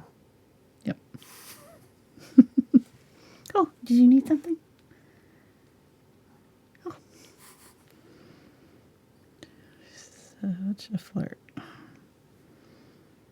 She doesn't do that with me. Oh no. I could look at her all day. She would not ever. I don't think I've ever gotten the little chirpy thing that she does for you boys. She's so funny.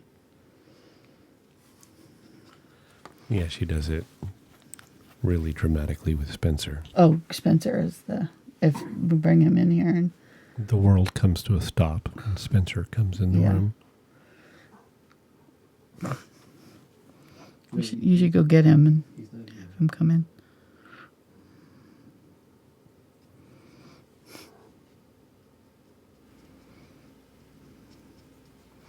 She would probably leave with him if he came in.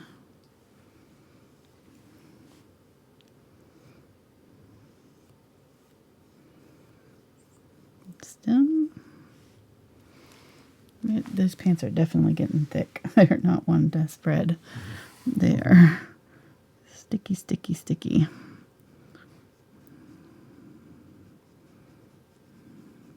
I'll probably need to put out some fresh Zinc White before I do my final step on there.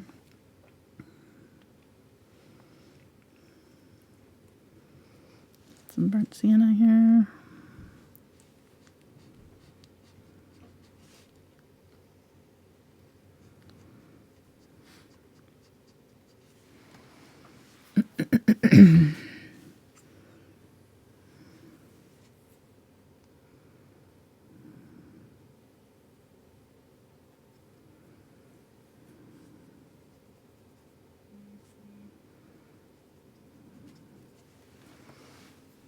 Is my dad calling again?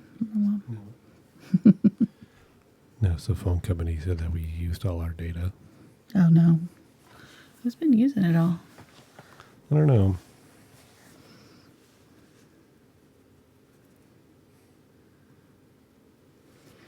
All right.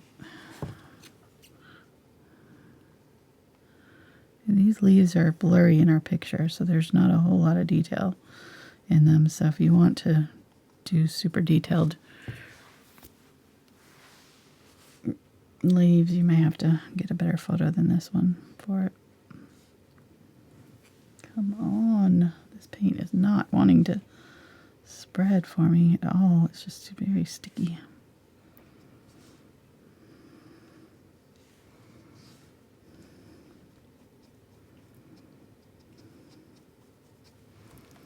Okay, there we go. I'm sorry I even put leaves in now. Golly, this is like painful.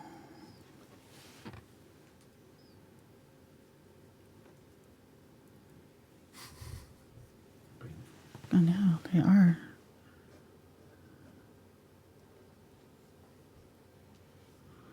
Well, it's just because my paint's been sitting there for 3 hours getting dry.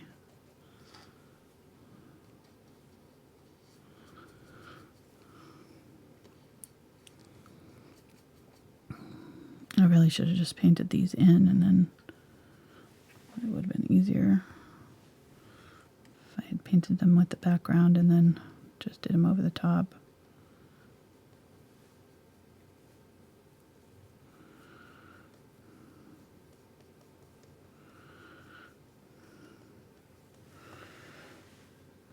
Sienna, a bit of green.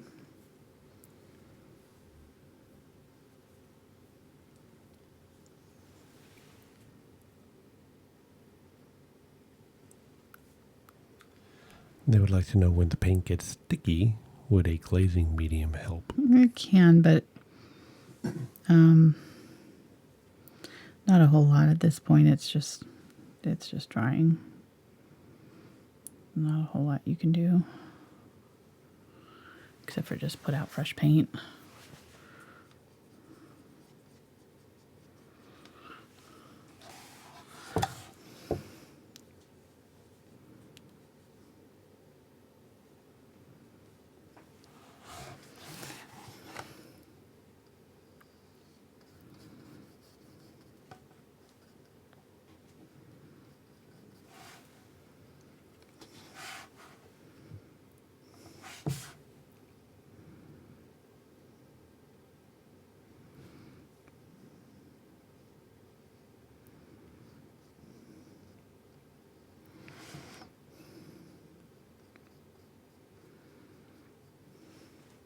I'm really just kind of blending this as I go and just kind of adding streaks to it.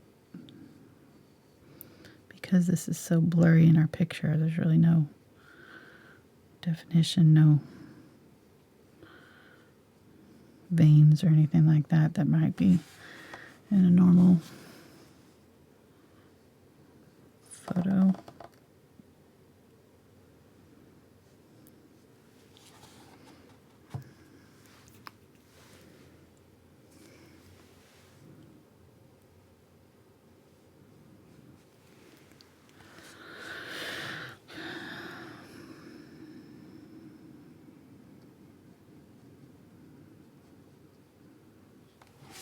Oh, it may be a little long, I don't know.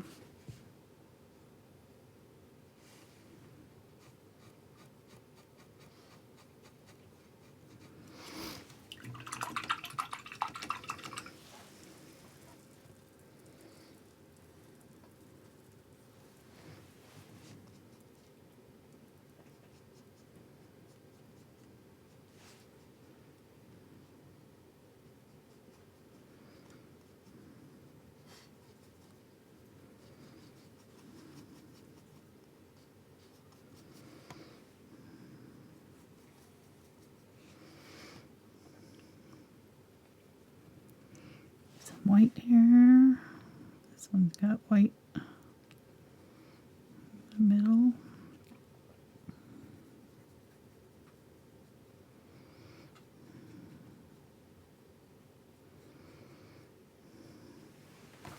Oh, I was off camera, that old thing. You're using your imagination.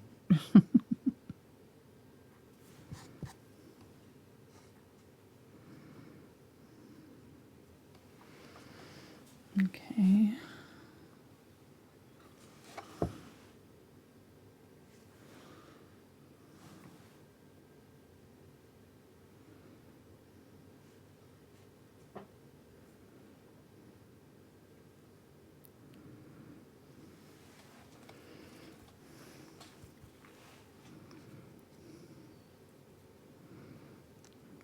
Blending that out a little bit.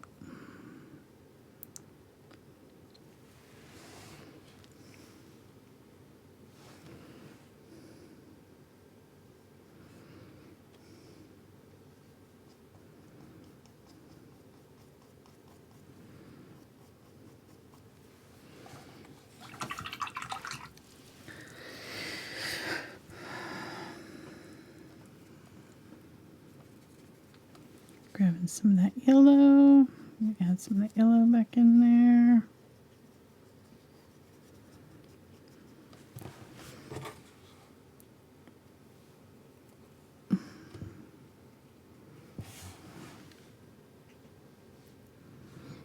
A little yellow on this one.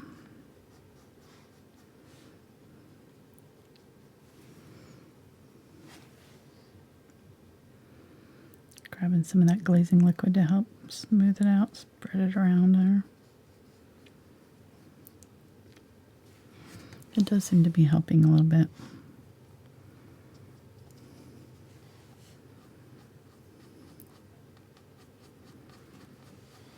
They want to know, are you going to be adding the spiky fuzzy edges to the leaves? I guess the leaves are kind of like in a bokeh. Okay, yeah.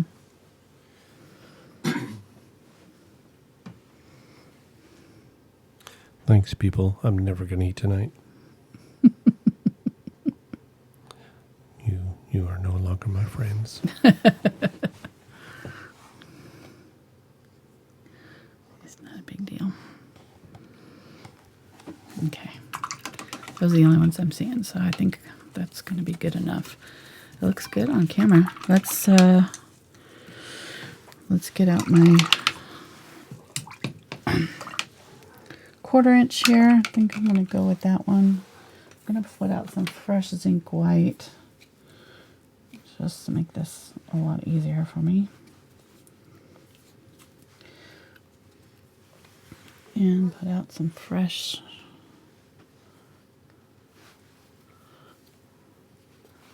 blue, ultramarine. Come on. Open up. Ah, there we go.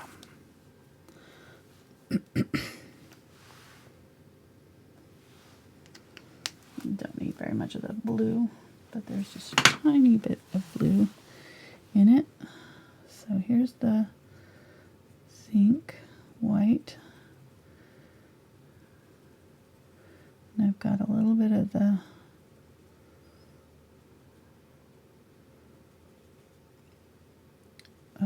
pink in there, the quinacridone.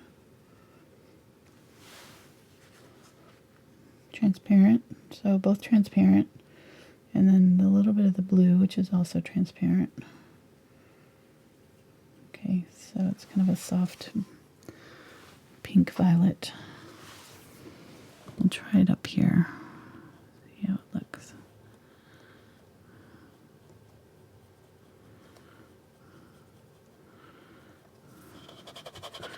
And I need glazing liquid because I want it to be sheer, which is already transparent, but the glazing liquid will just help it even more. And get all that green out of there. Okay.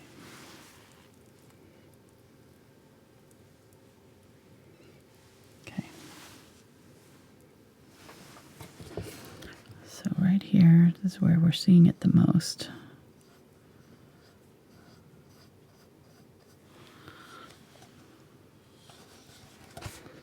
All along here.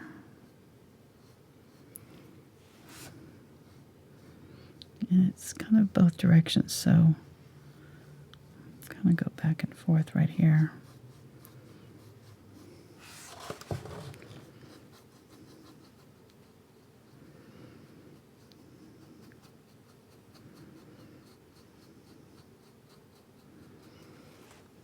Okay. Yeah, that seems to be working pretty well.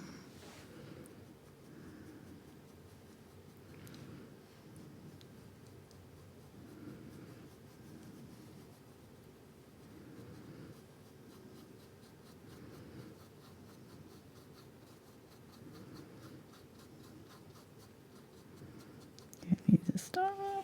Starting to lift right there.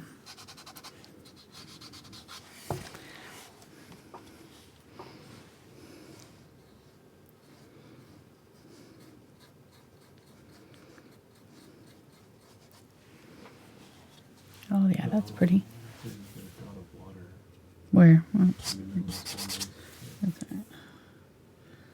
Thankfully it was already dry, so not a big deal. I'm gonna do some of that over here. This one's got a little bit more blue in it.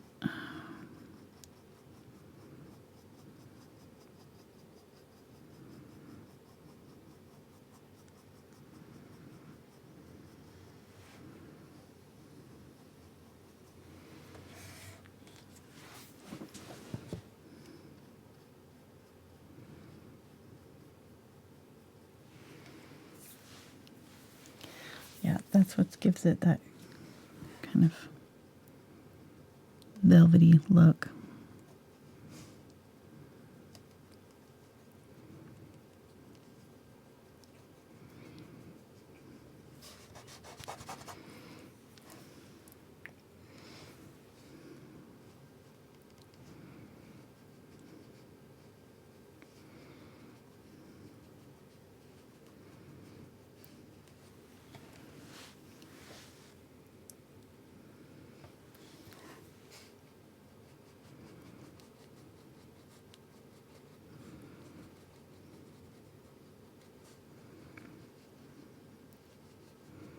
Just doing small sections and making sure that I kind of blend out that edge right there as I go.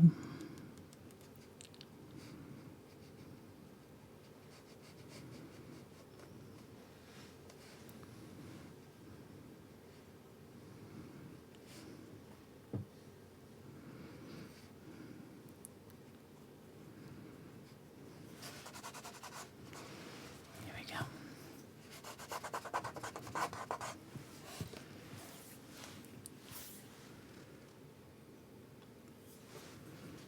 A little bit on this side too.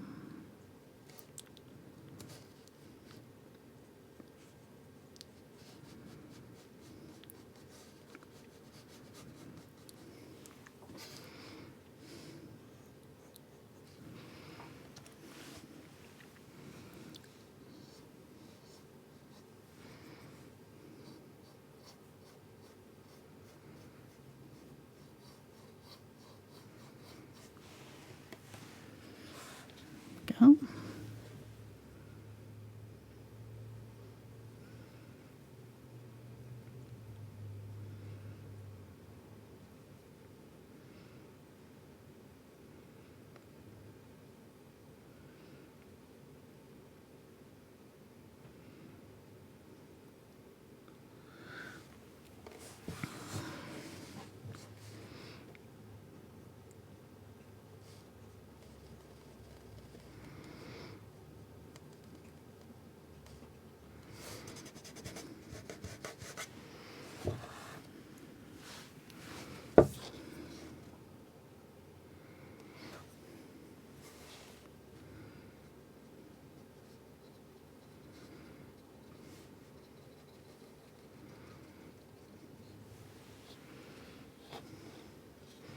A little bit of it on here.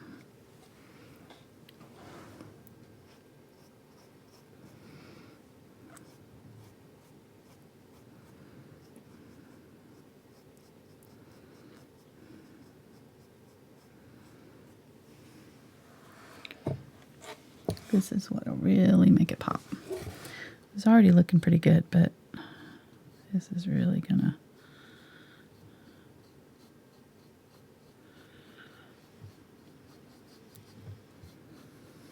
bring it up to the next level there.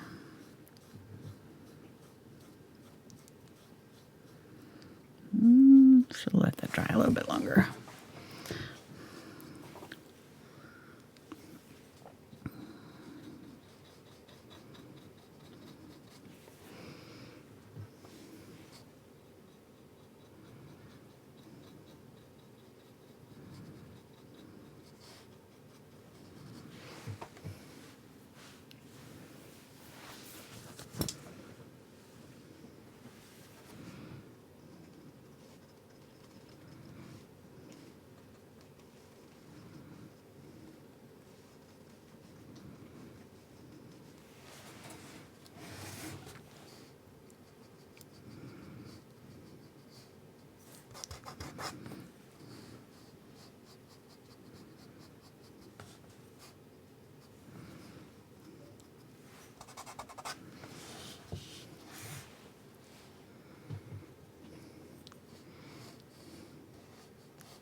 Get some of the Cadmium Red Medium, just glaze over.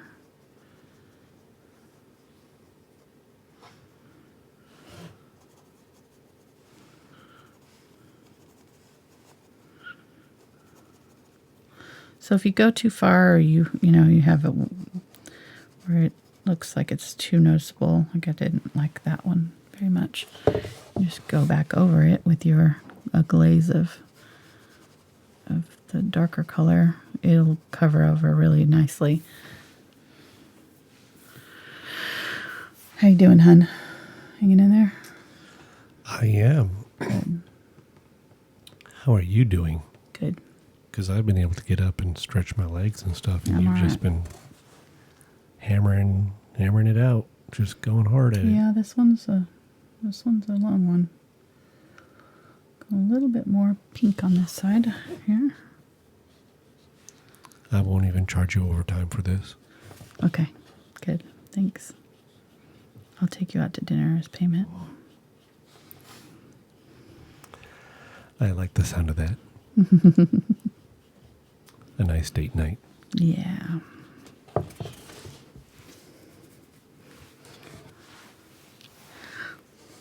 A little bit right here. So the interesting thing about this is that it's not necessarily in the highlight areas. Some of it, like this one, is kind of in a shadowy area, but it's just the way the light's hitting it.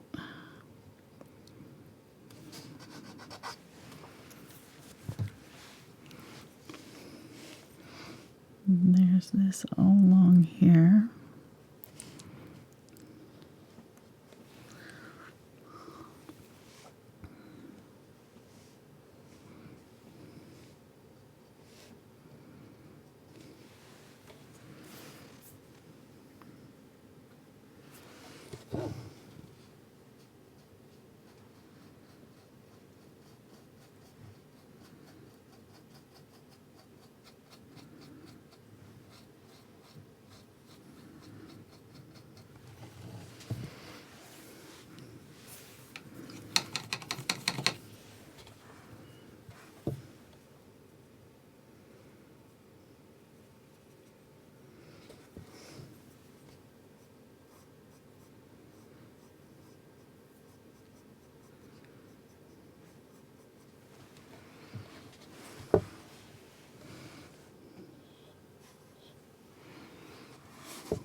What? They said, please don't splatter. It'll be the equivalent to splattering the Mona Lisa. No. Some people were worried about my comments on the last video, apparently. What were you saying you were going to splatter? The Mona Lisa. Oh, gosh. Remember? Yes, I do remember that. We're lucky that Art Please didn't come and knock on our door. It's not quite finished yet. You're bad. Don't give anybody any ideas. You can blame it on us. Like, Yeah, even Dave says splatter responsibly. that's good. That's good. I agree, Dave. It's better.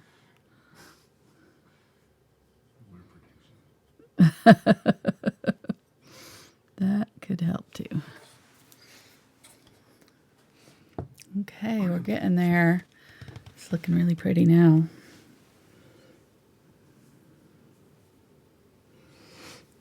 Okay. And all of this up here is kind of blurry. So there's not a whole lot of definition, but I think there's a little bit of this. I'm just going to put a little bit along the edges there.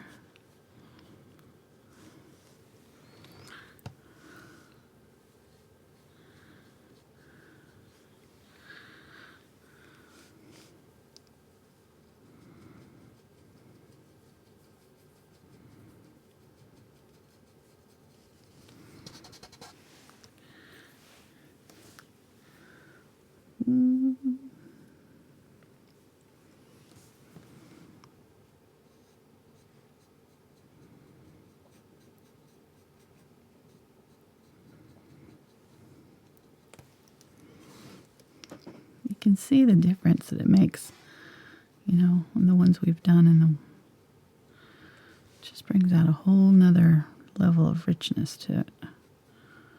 And it's really the only way that I can think of to give you that velvety look, you know, because the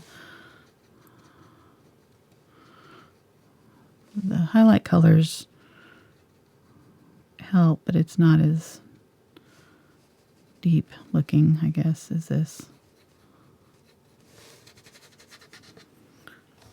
Oh, we got a quick question. Yep. They would like to know what is the difference between a filbert and a willow splendor. they seem to be the same shape. They are. The Willow's blender is just a stiff bristled brush. But, you know, it's a filbert shape. It's just a stiff bristled version. It's meant for blending. It's made specifically for foliage and blending. So it's got a little bit denser bristles than your normal filbert would. And it's what the maker called it. No, I'm serious. Willow, I'm trying to think of her last name. Wolf, I think, was the maker. She's an artist, works for Princeton, and she designed it, I think. Obviously, they named it after her, so.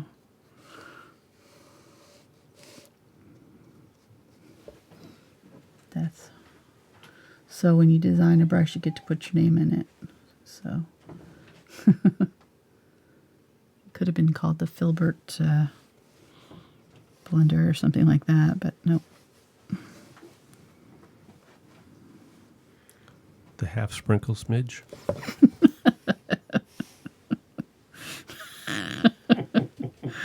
Yep, exactly, honey.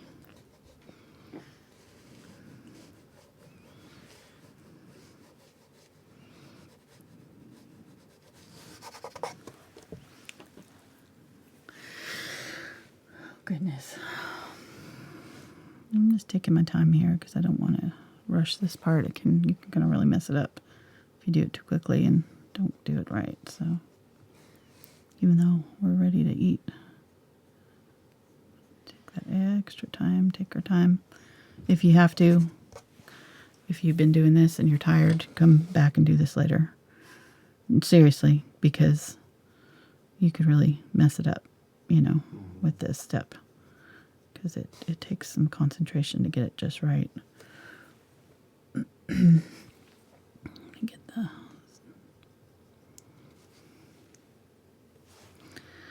glazing liquid here.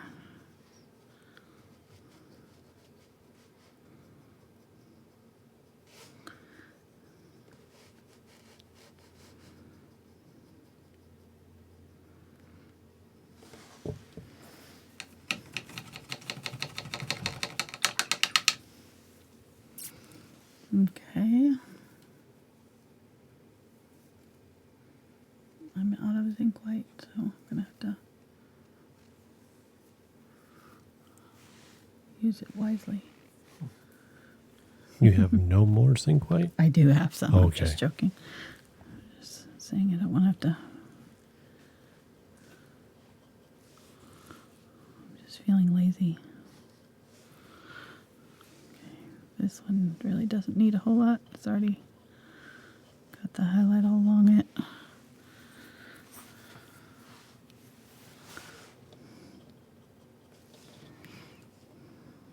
Just get a little bit on that edge there. A little bit on this edge there.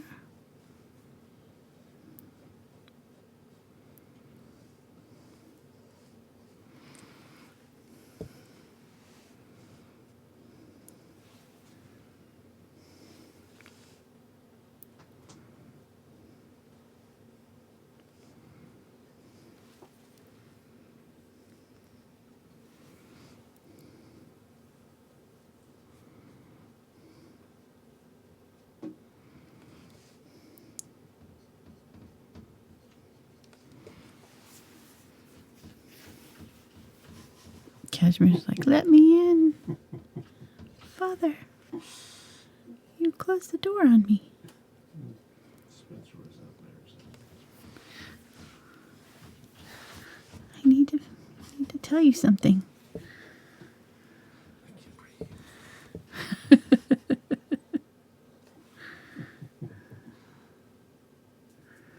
it like to be loved so much? She is really digging it. No, she's digging it. She wants in. She's like, I can hear you in there. I know you're in there. Who is it?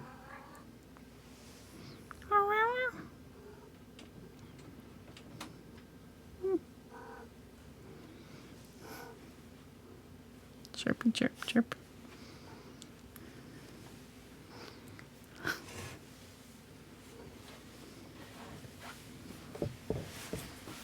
Goodness gracious. Cashmere. Okay, this one's really important right here. There's a lot of it on that one. All along there.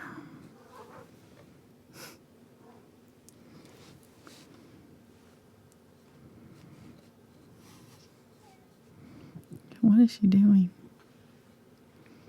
Oh, she just jumped up in my lap. Now she's happy. And yes, I did say, who is it to the cat? It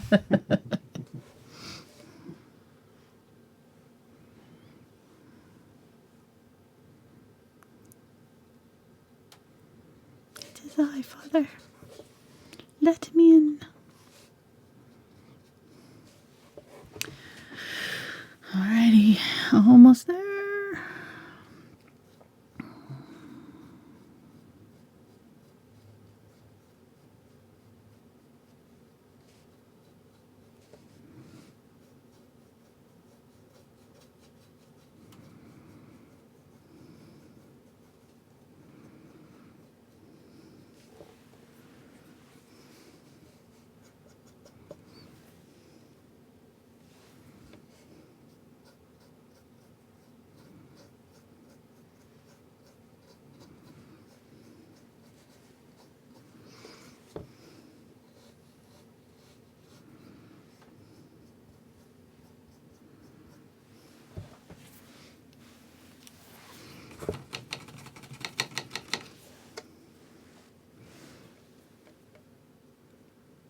Cashmere, are you happy now?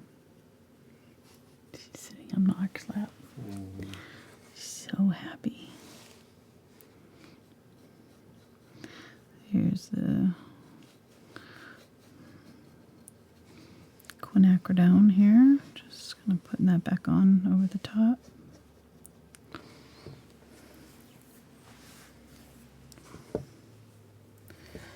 All right, I do need more zinc. I didn't quite make it. Doesn't take a lot, but excuse me, goodness. Burp. Sorry, guys. I'm just falling apart here. Almost done. You mean you're a real person? You're not a robot? I am.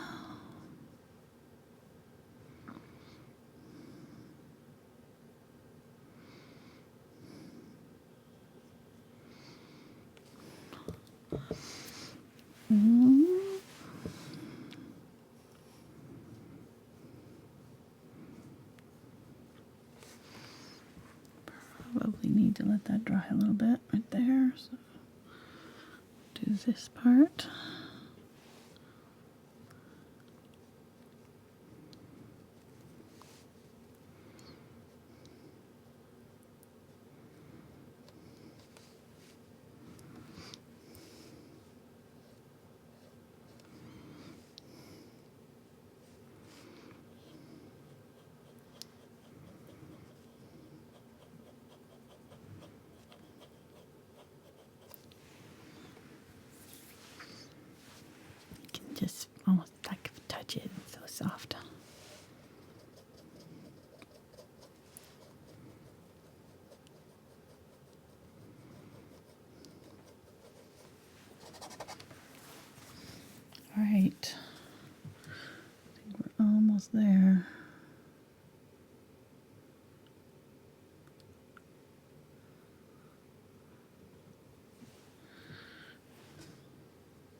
wipe that off and just blend those edges out.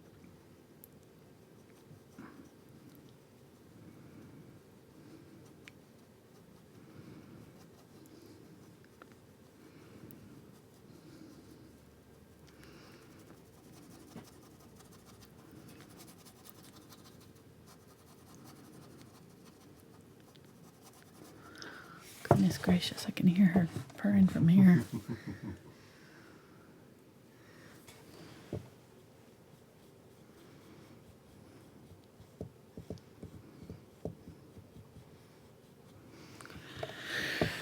Okay.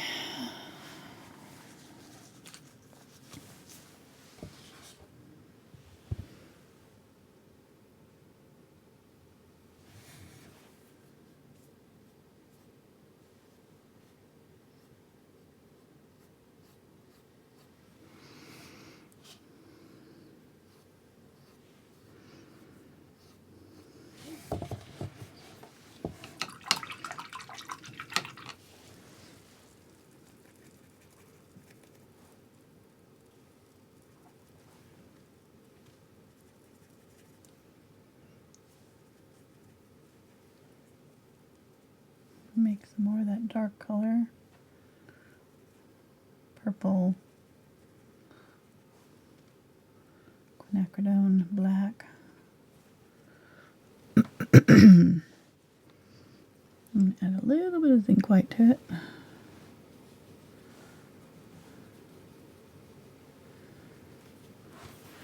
I'm going to use it from the bottom.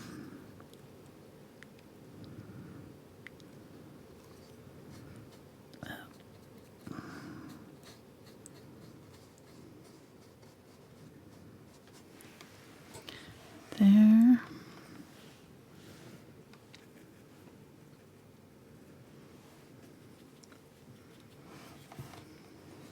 A little bit right here.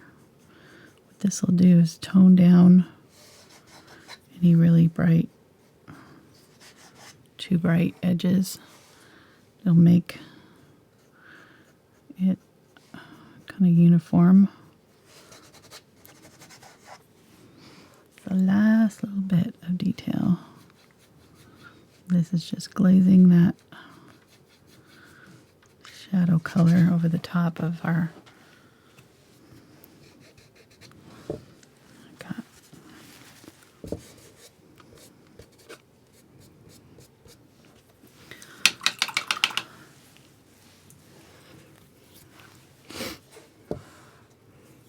I think that's pretty good. Put a little bit of it right here.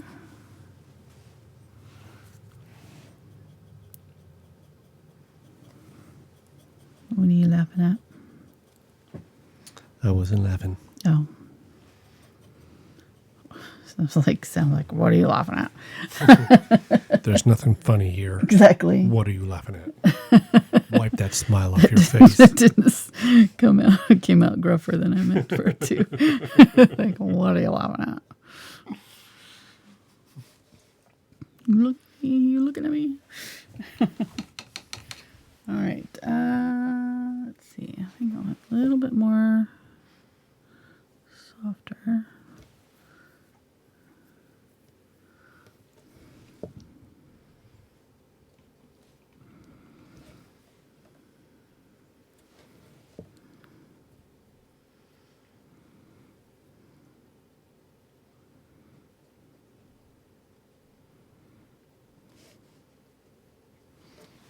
Okay.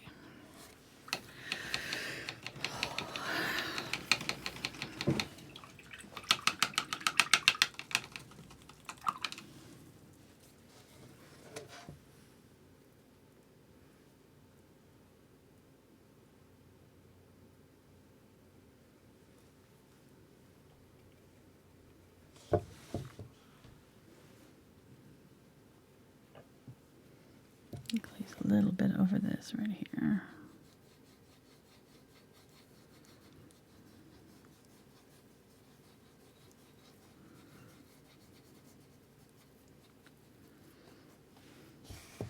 There we go.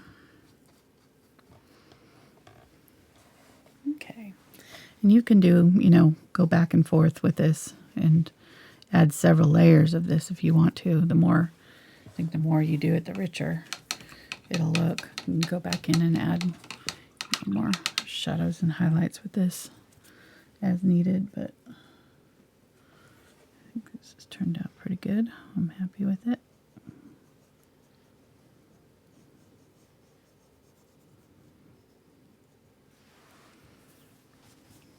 What do you think, hon? I think we can go another hour at least. You think I could do better? Yeah, it's only been 4, so you're about halfway done. 4 hours, really? Wow. So I was a little bit under on my estimate of time. I got pretty close to it. I think we could even add more of the deeper reds.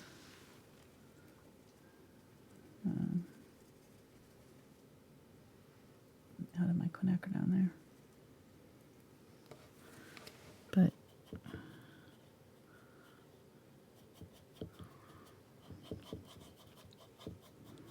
I'm just seeing some streaks there. So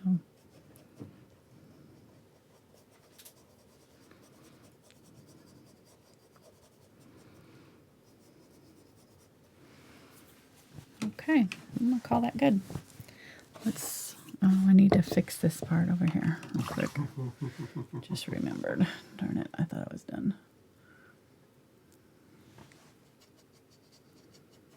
There we go.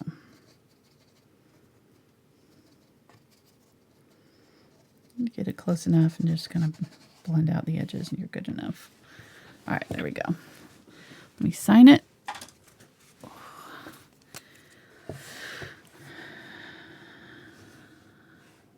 Super chat, nice.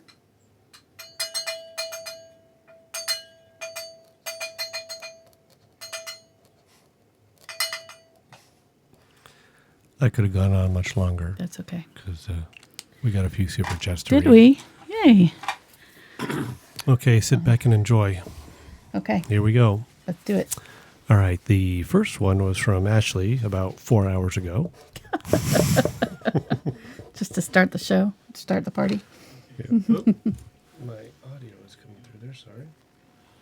All right, first one from Ashley. She says, I'm so glad I found your tutorials and groups online. I've gained so much confidence from all the kind words. Thanks so much for all the work you do.